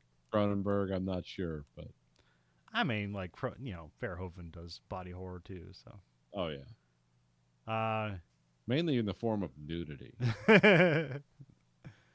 um, Richter's guys are on site and they're tracking him. Quaid sees Richter's guys and grabs stuff and runs. He puts a tracker in a candy bar and the rat runs off with it. And this is where we get like the video plays over and over again. Get your ass to Mars. So, as blood is all over the screen when Richter shoots a rat for daring to have the tracking device. So that being the Act 1, we got Act 2. We get a blood transition to a spacecraft landing on Mars, which I don't ever remember the spacecraft in this movie, but it's kind of interesting looking. It's just kind of like a VTOL thing. It does look cool. It's kind of like the commercial. It was in the background. Yeah. On the subway, but yeah, it is sort of interesting how it looks. Then we're dealing with customs agents. A guy is like checking a passport of a lady. The lady keeps saying 2 weeks and starts freaking out. And then Richter just like walks through it. Doesn't even have to like talk to customs. So that just kind of shows off like how, the agency or whatever they mentioned of like just have carte blanche to do anything they want. Like I don't know if this is like corporations own everything or like what's going on here.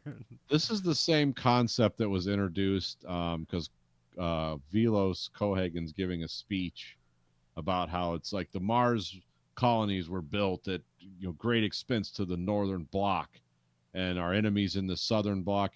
And they also mentioned like because the northern economic bloc, the Nebs, like those are the bad guys in Screamers. Okay. So the world's basically divided between like sounds like the global north and the global south, whatever that is. Yeah. Which is also a modern term. It's like basically the global south now is like the third world and China, and we're like the rest of the world. So it's like it's the same concepts of I don't know if that's sociology or where they were coming up with that, but yeah, that's written through a lot of Philip K. Dick stuff too. Okay.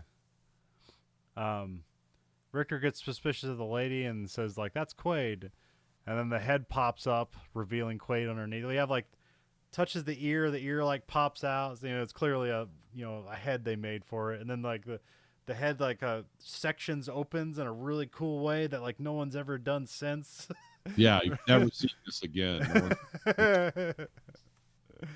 Then Quaid tosses the head as it explodes, and it says like time for a surprise, which is a little fun moment. So like a lot of really neat and interesting things here that just get thrown away literally. So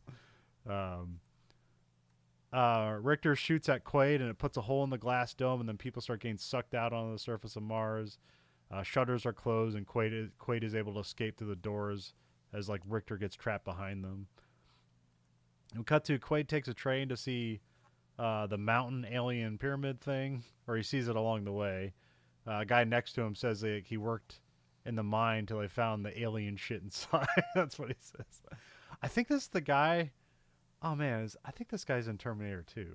Is he like in the bar? Does he get like thrown? Oh no, yeah, I think he's one of the patrons at this when he takes the guy's clothes, or is this the guy he takes the clothes from? I can't remember. I'm not. No, the guy he takes the clothes from is the guy who gets thrown onto the grill. Okay, yeah, okay. This guy comes out and he's like, "I can't let you take the man's bike," and he has the shotgun that you cock in a bizarre way, wipes it out of his hand. So yeah, that's okay, right, okay. From Richter meets with Cohagen. Cohagen's just a total asshole, but also Richter is a total asshole. So there's just these people have to hang out. Mitchell, was it trubinium or something? Is some material that's being used to fight some war? Tribinium, yes, it's like an ore that does something. Yeah. Very Command and Conquer Tiberian Sun type vibe here. It mutates things, but we need it. Yeah. Yeah. Yeah, it's a power source or whatever or something. So. It's unobtainium. Yeah. Yeah, it's the, what do you call that? MacGuffin. Yes, MacGuffin. Cohagen, belittles Richter. We saw some graffiti that said Quato or something was dead, so we know Quato wants in, or he says Quato wants in Quaid's head, because we also get mentioned that basically like Quaid. I think we might get some mention that Quaid used to work with Cohagen, so he might know things. Um, so yeah, I don't know if like if Quaid worked with Cohagen or if Quaid was working against Cohagen, but like trying to infiltrate it or whatever. Because the story you're told up front is that like he was like with Mars intelligence, and then decided like, oh wait, no, the resistance is on the good side, and so I'm gonna like get it, get the inside track onto the agency and work against them. But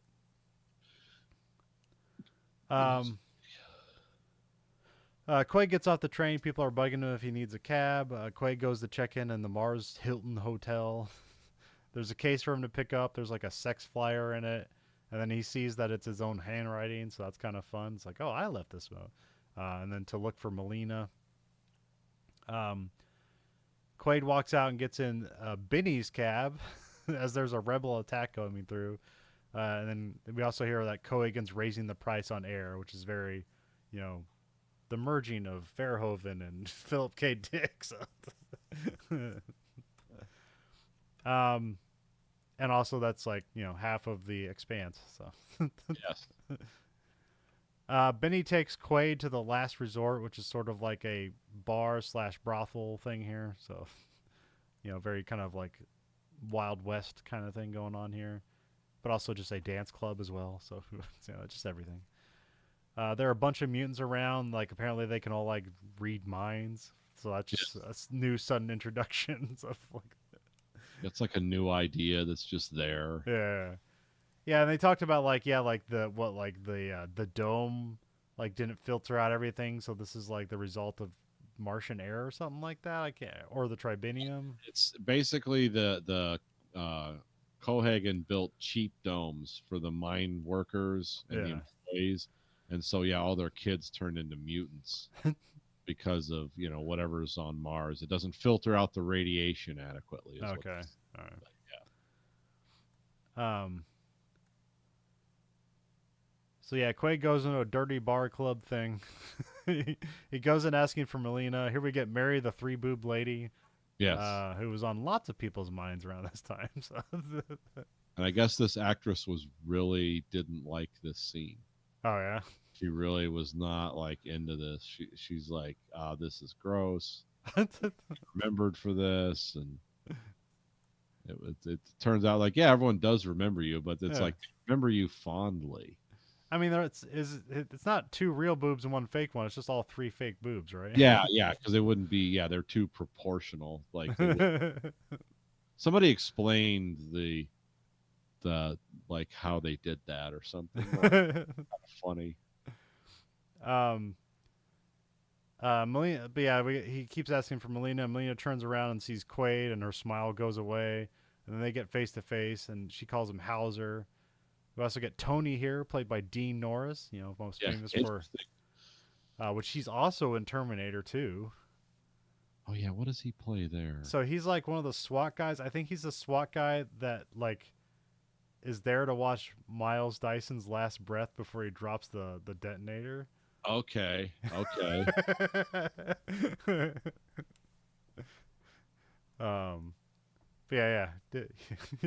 Dean Norris is being covered in masks and and makeup in early part of his career, so and it would take him another like 20 years to really hit it off. So he's in danger. He's going to be the next Ron Perlman.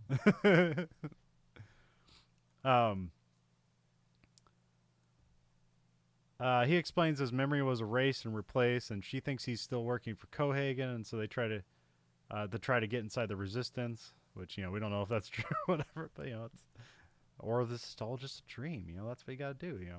What's if you don't have any pushback, then what's the reward you're getting if everything works out in your favor. We have Cohagen declares martial law, so basically it's like this is a business / government. So We see the guy from the Total Recall or the Recall commercial. Oh yeah, we forget. Yeah, there is the titular title because Richter's chasing after him, and like they need to get him before he has Total Recall. Like that's just what's mentioned, which is basically, I guess, getting all your old memories back, or what is Total Recall in this thing.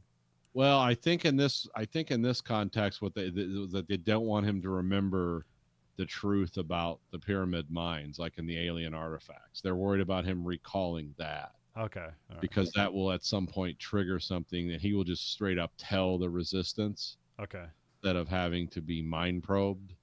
Okay. It's what I always assumed. Okay. Somehow they knew this would happen. I don't know how, but somehow they knew.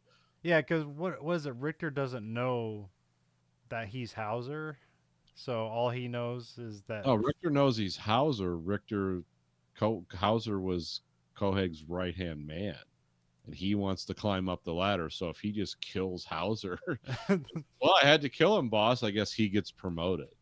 Okay. But he All doesn't know everything that Hauser knows. That's that because Koheg actually tells him later. It's like I didn't tell you everything because you're an idiot or right. something. Yeah. So no, he just all he wants to do is eliminate what he sees as competition. And right now, Hauser slash Quaid is like he's vulnerable. It's like I can get away with killing him, Yeah. even though Cohagen knows that like this guy, number one, he's an idiot, and number two, know how treacherous and violent he is. But yeah, the guy from the Recall commercial shows up to tell Quaid that tells him he's stuck in the Recall machine this whole time, and that he's like some sort of like aspect of like safety aspect of the Recall implant or something like that. Yeah, Lori shows up saying that like yeah she's at Recall, like she's we just trying to wake you up, Doug. Um, also they tell him like that he has to like want to return to reality, so he offers up a red pill symbolically to go to sleep. So Matrix time. yeah. um, uh, Quaid puts a gun to the guy's head, and the guy's like talking his way out of being shot. Where basically like, well, if you reject this idea that you're not in a that if you reject the idea that you're in a false implanted reality, then you're never going to come out of it. So you can shoot me if you want, but if you do shoot me, you're rejecting the idea completely, and you'll be lost forever. And then as he puts the pill in his mouth, he sees a bead of sweat come off the guy's head.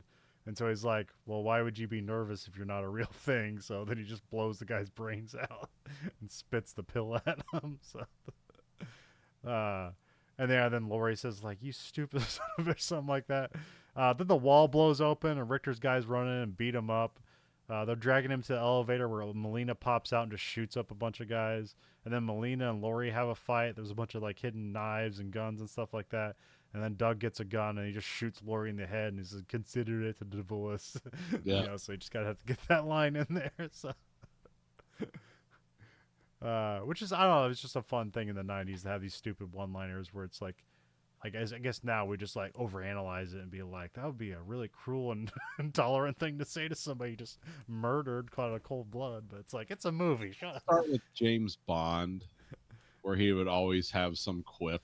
Oh yeah. Yeah, so then it just became an Arnold thing, and then it, Kill somebody by strangling them, and it's like, he's just hanging out. So. Yeah. No, that I think somebody got kicked off of a tall place with a rope around his neck. It was just strangling to death. It was like, he's just hanging out. He was still actively dying. I remember that one. It's like, wow, that's presence of mind. He's just that quick. It actually really works for this movie because if you think of the subcontext of what's going on, this might not be real at all. So it's conceivable this guy's doing and saying this stuff because he's just constructing this as he goes along. I mean, essentially, this is a movie within a movie. They invented a time machine in Family Guy. Brian and Stewie go back and stop the 9/11 hijackers, but then Brian has like throwaway lines. Because he beats like Muhammad Atta to death with a pipe, and he's like, Muhammad Atta stayed home. Billy, because even Stewie was like, "That's gross. You made up one-liners." He's like, "What? It's time travel." You know, it's kind of falls into that possibility. Quaid and Melina run away. They jump to the scaffolding on the dome, which, like, yeah, like, um, Richter sees that Laurie's dead, and he was extra angry, and his right hand, his silver fox right hand man, like keeps him from shooting at the dome again. So Yeah, he's already done this once and like killed 15 people, tourists and guests there, and it's yeah. like, yeah, just keep firing at that dome. Which makes me question the dome. It's like, just make it out of metal and have lights come in. Like, Yeah, why this glass dome? these are the poor domes. So Oh, I thought this was the Hilton dome. oh, Maybe I it's guess so. dome. Yeah, I'm not Well, sure. they don't have to go that far, and they're right back to, like, the club, so it's around the mutant area again. So No, it could be. um I just love people falling 3 stories and catching bars with their hands. Like, break, or we're gonna arrest our fall with this. It's like, well, okay. um But actually, on Mars, you would have much less gravity. Not part of this movie at all. no. Acting as if they're like in full Earth gravity. So, Yeah, they make their way down. They get into the city again. They get picked up by Benny. There's a shootout with these weird little cars.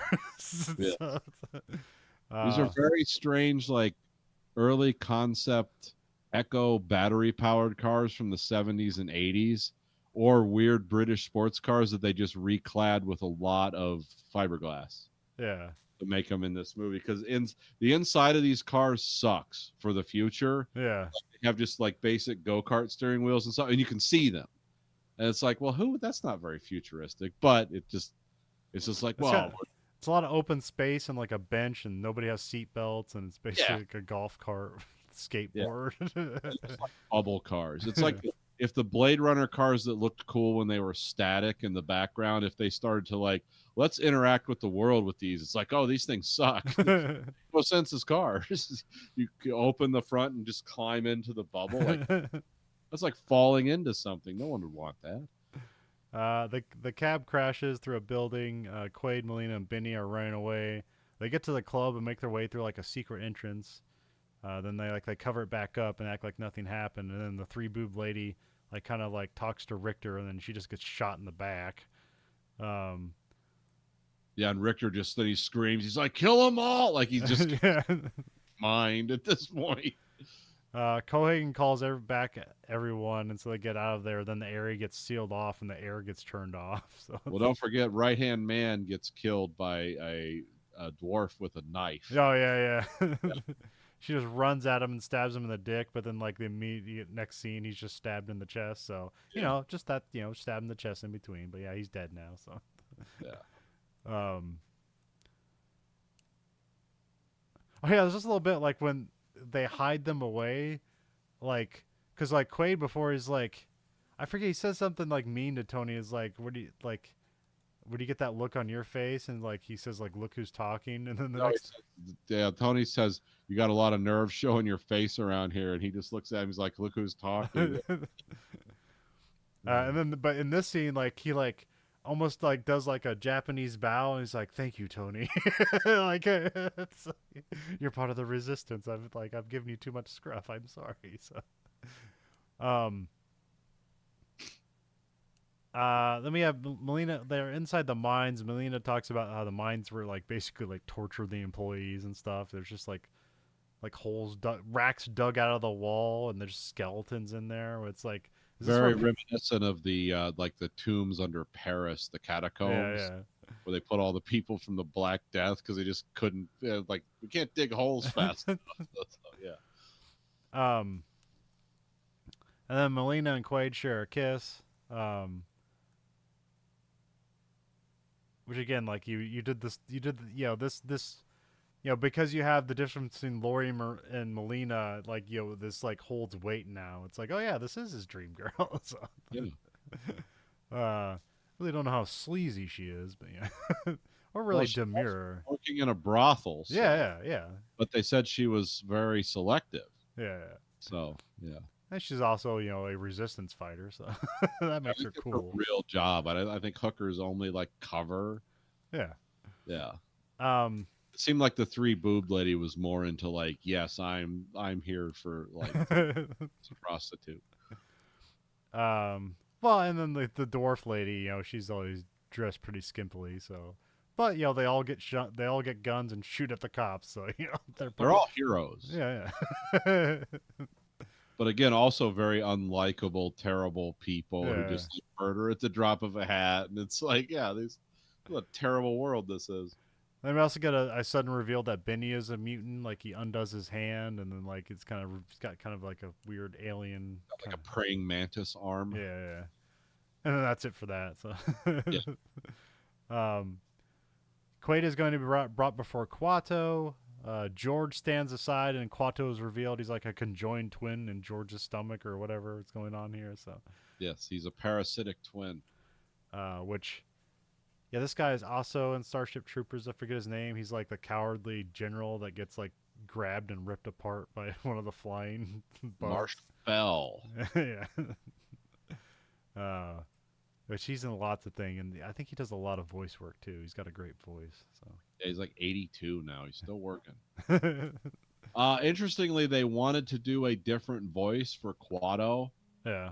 to delineate between the two, but they just had him do the voice of Quado too because they went through like 3 different voice actors and they were all terrible. And let's do the Quado voice. Okay, well they did a good job because I didn't think it sounded like that guy. So No, they didn't like made him. He had a more of a Yoda like aspect to his, but it was like just have the same guy do it.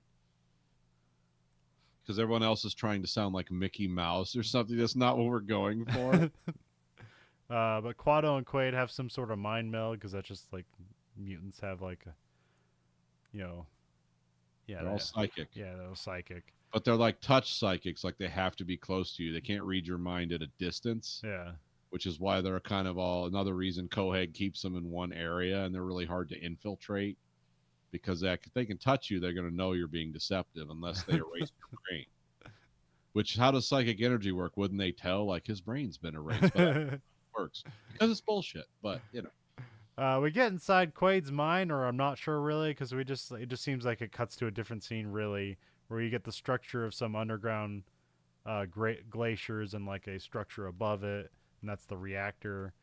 Cohagen, but then we just roll into Cohagen and Richter tour the alien machinery, which Richter does know about this. Okay, yeah, because they haven't revealed the. Okay, I thought it was Richter and or I thought it was Cohagen and Hauser. I was wrong. Okay, yeah. So Richter does know something. Yeah, he's an idiot, but yeah. Well, this is weird because it's like what's implied is like this is what we're seeing inside of Quaid's mind, and it just basically rolls into another scene, but it gives you all the information you need for what's going on. Well, that's the weirdness of this movie where you don't know what's going on. Yeah. Because it's like, yeah, Hauser would have this information, but he wouldn't have it from a third person perspective. That's not how people work. But yeah. But that's again the unreality reality thing playing with you the whole movie. And then we got like the actor or the reactor kind of ball trigger thing with an alien handprint on it, which it just looks cool here. So yeah, the aliens apparently have 4 fingers and one of them's really big. Yeah. Then a drilling machine like breaks the hideout, which we've seen a bunch of these throughout. They just kind of pop up and almost hit people. A firefight ensues. Basically, like the resistance is kind of killed here.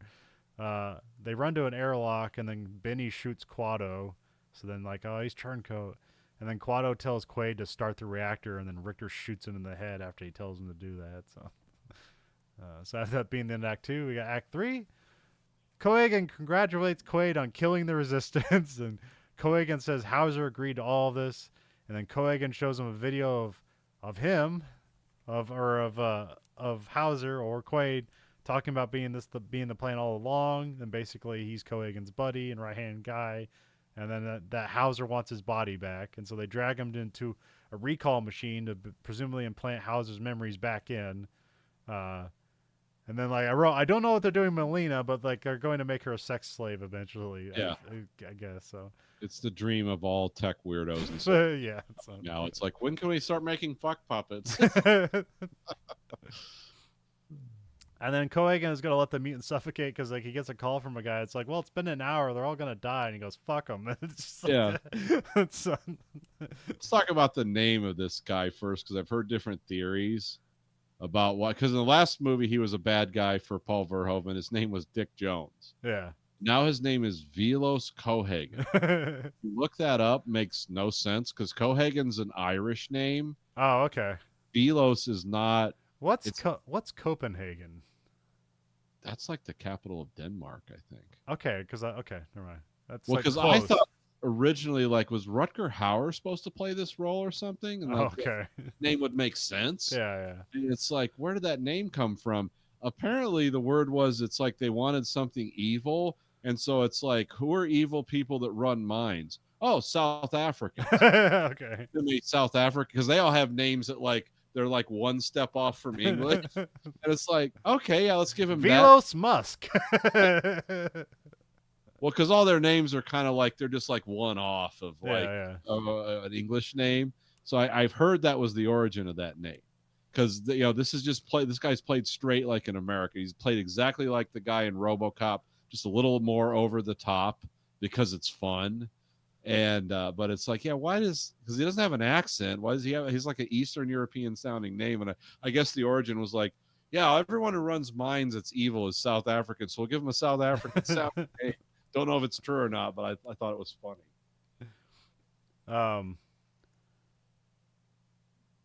Quaid breaks out of the machine and kills the doctors very violently. He breaks an arm free, and there's a bolt sticking out of it, and he drives it into the neck very violently. But all these scientists are really trying to kill him, and like they get like a fire axe to him and stuff. Like they really kill. These guys. These scientists are they're like lunatics. It's time to kill. It's grab the no, run away and lock the door. This guy's huge. What are you doing? Then he gets Melina out and they escape. There's a brief moment where he's like, "Are you okay? Are you real?" And she's like, "Thanks, honey. What do you think?" or whatever, something like that. So just a little moment. We cut to Cohagen gives the go ahead to kill Quaid, which he's like actually seems genuinely upset about. So the only thing this psycho regrets is how to kill Hauser. It's like, yeah, we'll never get to make a hooker dig her own grave. What fun did these two have? Yeah. These don't seem like fun people at all. But like it gives more like leniency to the like, oh, everything he said was true, because why would he be upset about killing this guy if it wasn't true? So yeah. So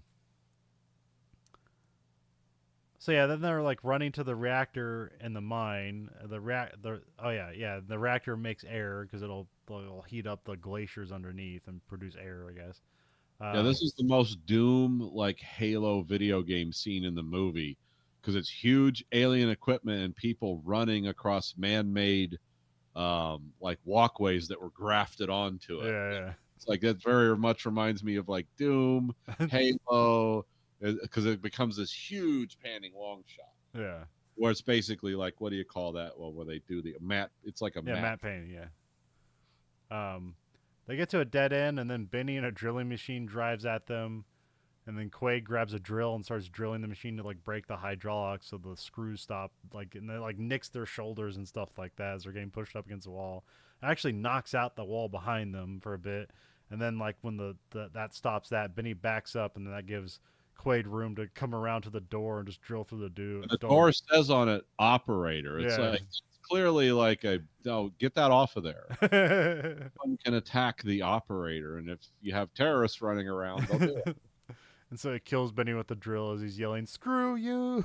So, and I was as I was watching this, I was like, don't they show it going through his head or something? But they don't. It just kind of goes into his torso. Yeah. You don't even see that. You just hear Benny like screaming in a gargled way as his insides are being twisted. But they don't show it. It's like they held back here.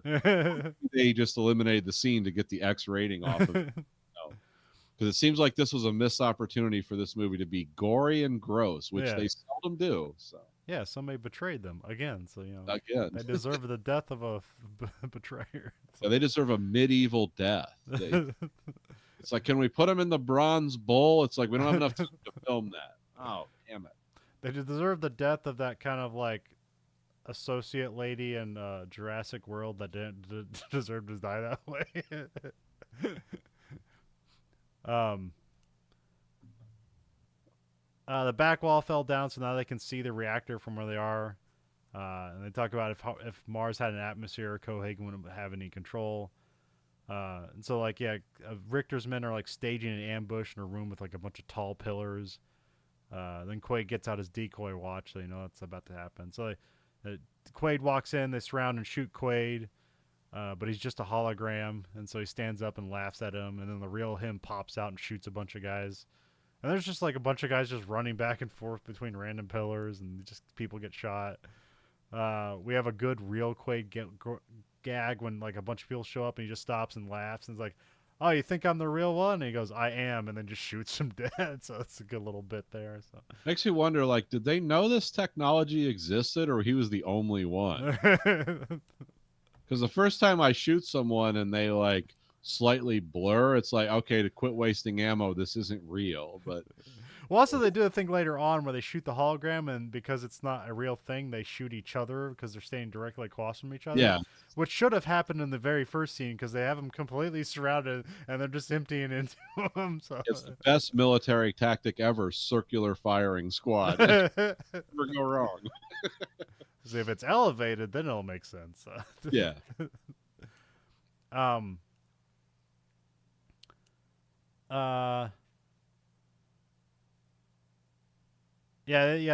So he passes off the watch to Melina at some point, and then that's when the guys like shoot each other with her, and she throws it back to him, and then I don't think there's ever they show this thing where like Arnold walks around one pillar and then he like meets himself on the other side, and they pan around and do something, but I don't the hologram's never used again, and then like Richter's kind of like throws like a punch at Quaid, and then he like hops on this elevator, and then like yeah, and then he like does a running tackle on the elevator as it's moving upwards. So it's like at Richter's like, oh, all my guys are dead. So he's like trying to run away, and they just end up in a fist fight on this elevator that like has no like The guards most on it. elevator.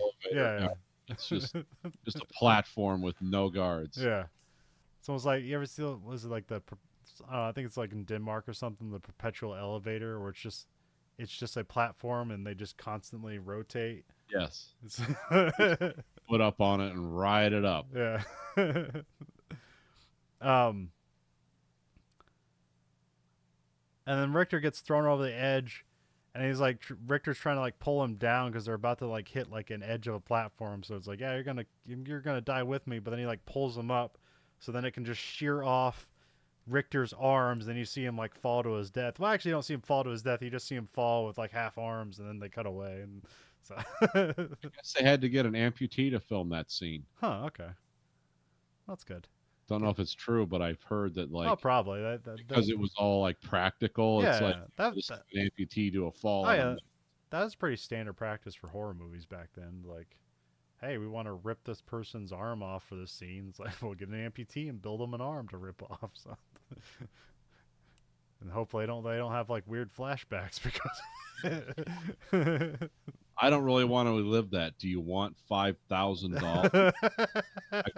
Okay, well, this is what porn's like, isn't it?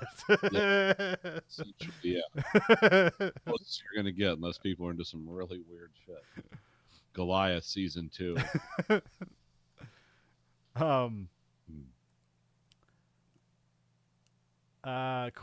cut to Quaid gets to the silver sphere with a handprint, but then Cohagen shows up with a gun. Here he's got the Calico, which has showed up a bit, which is the weird 9mm gun with like a helical clip on it or magazine that has like 100 rounds in it or 50 rounds or something like that. You had to like wind them up. They basically never work, but it was always an interesting idea. So I've seen people shoot them on YouTube, and it creates a very weird. They say it's like shooting a gun offhanded, one-handed. Have you ever had to do that in drills or anything, where you're right-handed, but the purpose of it is like your right arm is disabled. You now must shoot a gun left-handed, and it's like you can get some shots off, but the geometry is all off because you're used to shooting it with your right hand. And I haven't had to do that, but I understand. Oh yeah, it's called offhanded shooting. I've had to do it. It's almost dangerous because you shoot and the gun moves, and it's like, oh shit, Okay, Yeah. okay. I thought once people said they're shooting offhand, I thought it meant you're shooting with your non-dominant hand. Yes. But I've also heard it as being like when you're shooting like in a standing position, you're shooting off your hand. Like Okay. so I don't know which one's which, but This laid out to us as a wounded officer off okay. drilling, Okay. offhand drill, where you have to at least get it to pass the safety course in Michigan. Yeah. You had to get it within this, but it was very close. But it was actually, but you had unlimited time. Yeah. But it was weird because Yeah, your yeah. arm moving in a Well, wrong it's direction. like yeah, it's like if you throw a baseball right-handed, try throwing it left-handed and you do the weird thing like that, like you've never Yeah, thrown a baseball because you don't switch your stance mechanics. yeah, Because like if you're throwing a baseball, it's like left foot forward, right foot back, and do all the thing. But then like when you go to throw left-handed, it's still like your left foot's still forward. Like you don't switch you forget to switch all your mechanics around. Once you do that, then things make sense. You're still not used to it, but then you're more effective that way. But yeah. I've heard the calico described as like if you can get it to like actually feed, you get that weird like because the geometry of the gun is changing rapidly as you're unloading yeah, these bullets, and it's like I can't hit shit with this. yeah. um. So yeah, he's stopping him from starting the reactor. Here he warns that the reactor is going to like melt down the planet, and that's Yeah. why the aliens never used it. Which is like, well, that could be practical thinking, Yeah. but because this is like Because not only does it bring oxygen to the planet like they suspect, but it also burns up all the turbinium in the process. yeah, It's the energetic exchange. yeah, That's another reason. It's not just oxygenating the planet. He can't sell oxygen to people. It's like you're going to destroy the economy of the yeah. so, um, but and also like he has a bomb that just kind of shows up out of nowhere because yeah, he has a trigger. Then we see the bomb later on. It just looks like a radio from the '80s or something. yeah. It's not um, even a good satchel charge. Just like a no. square with an antenna sticking out Yep. of. Not, I don't even think there's even blinking lights on it. So, um,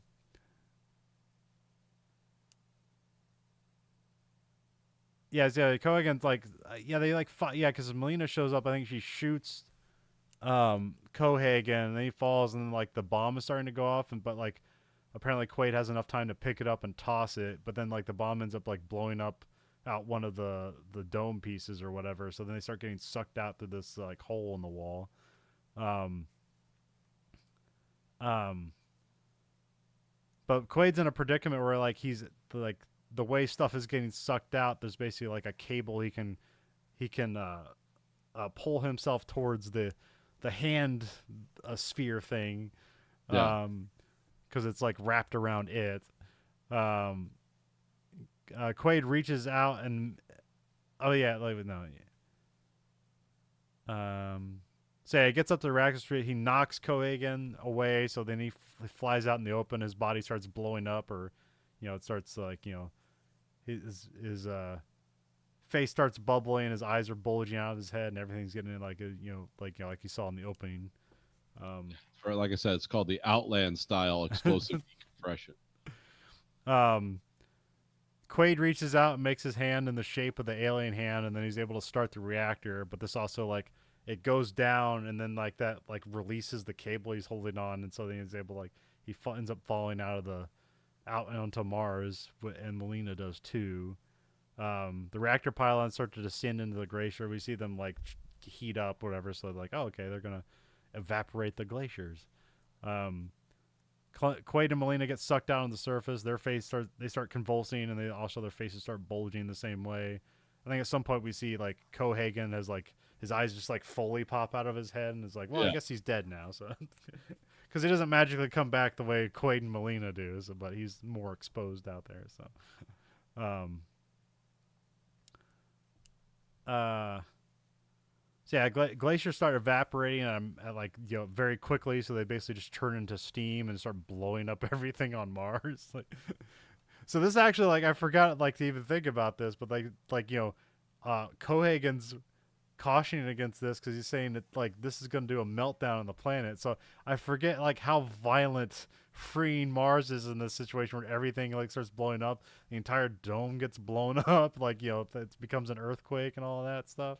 But then you get a blue sky and air, so then that's all worth it. So, but there is a moment like you're supposed to think like, oh, did he just end all of Mars? So, um, yeah, they get hit by a blast of air out there. The dome falls down, and like everyone's getting covered with glass. Then Quaid and Melina start to deflate, and so now they're just back to normal, like nothing happened. So. Yeah, now they're all horned up.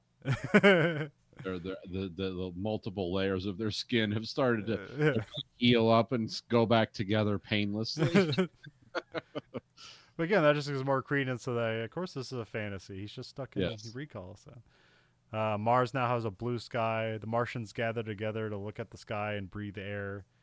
And then, yeah, Melina says like, "I can't believe it. It's just like a dream," which that's just probably supposed to clue you in. It's like, oh yeah, this is like, this isn't what's actually going on. But then we get kind of a flash to light, and then like the uplifting nature of the ending is sort of betrayed by this little creepy music sting at the end. Like maybe it's not real. So, and that's the end of Total Recall. The driving score comes in again. Yeah.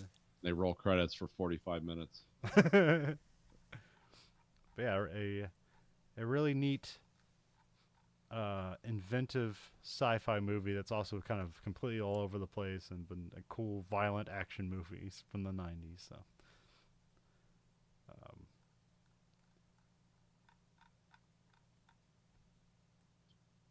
Yeah, it had a lot of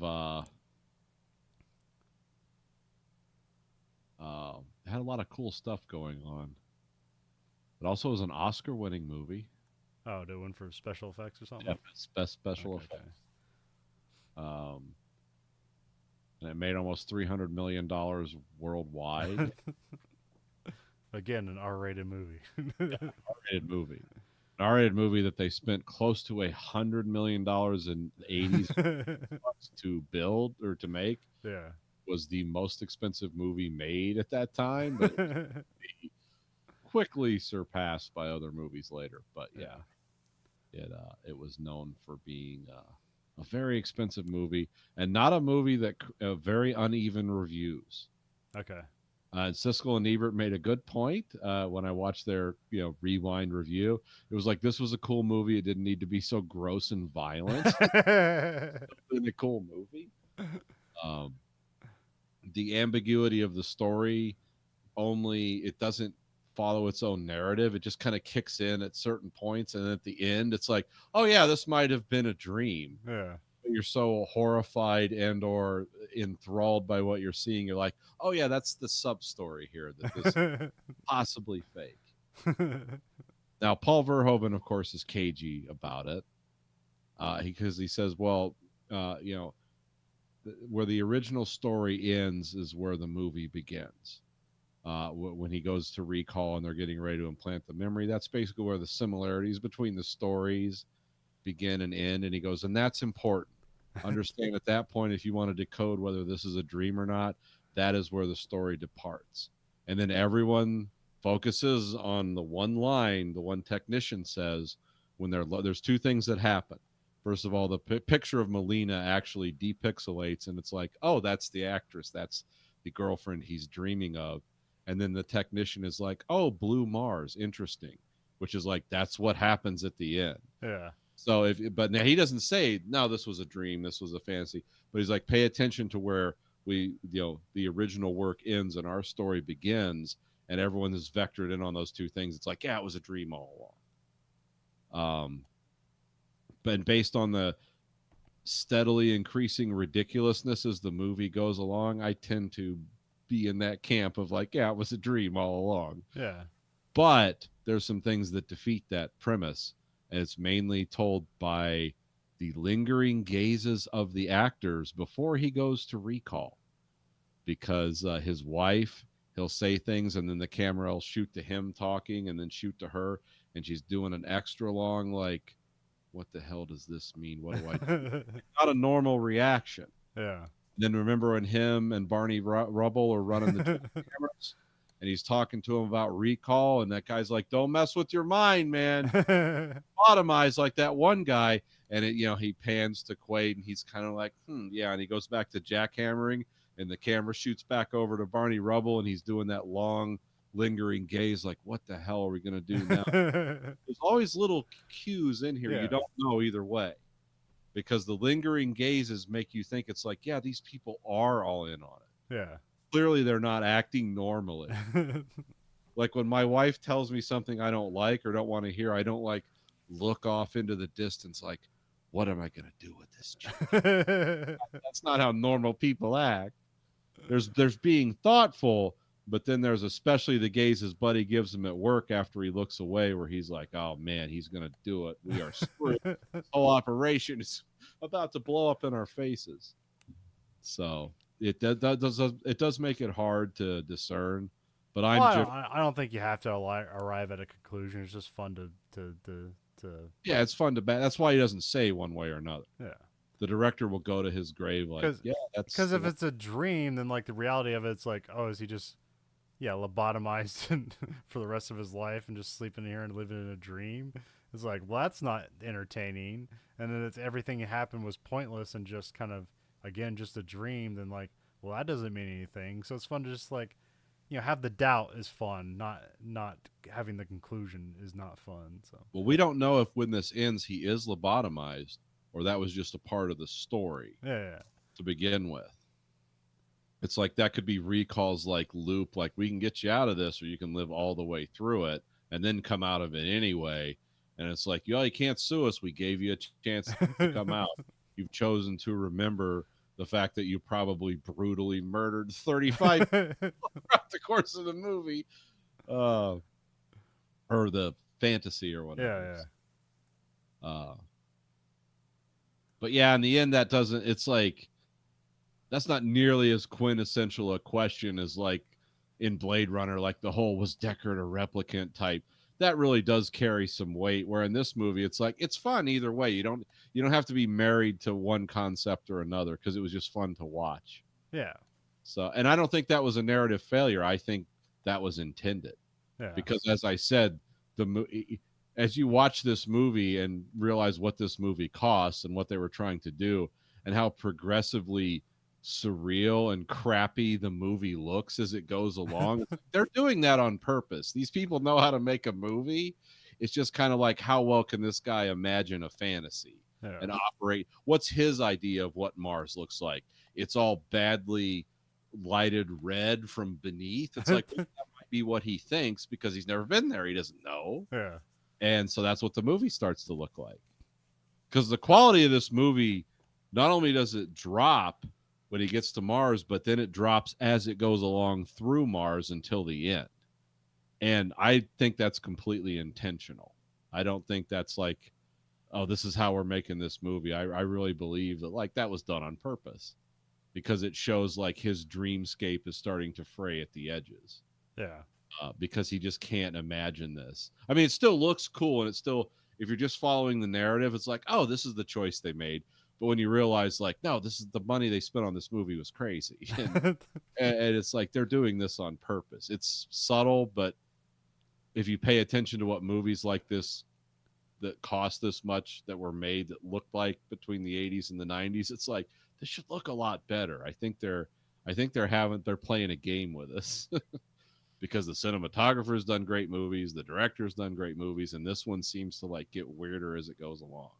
Yeah, well, I mean, it goes from Earth where you can have outdoors to Mars where it's all enclosed and in a dome. Yeah.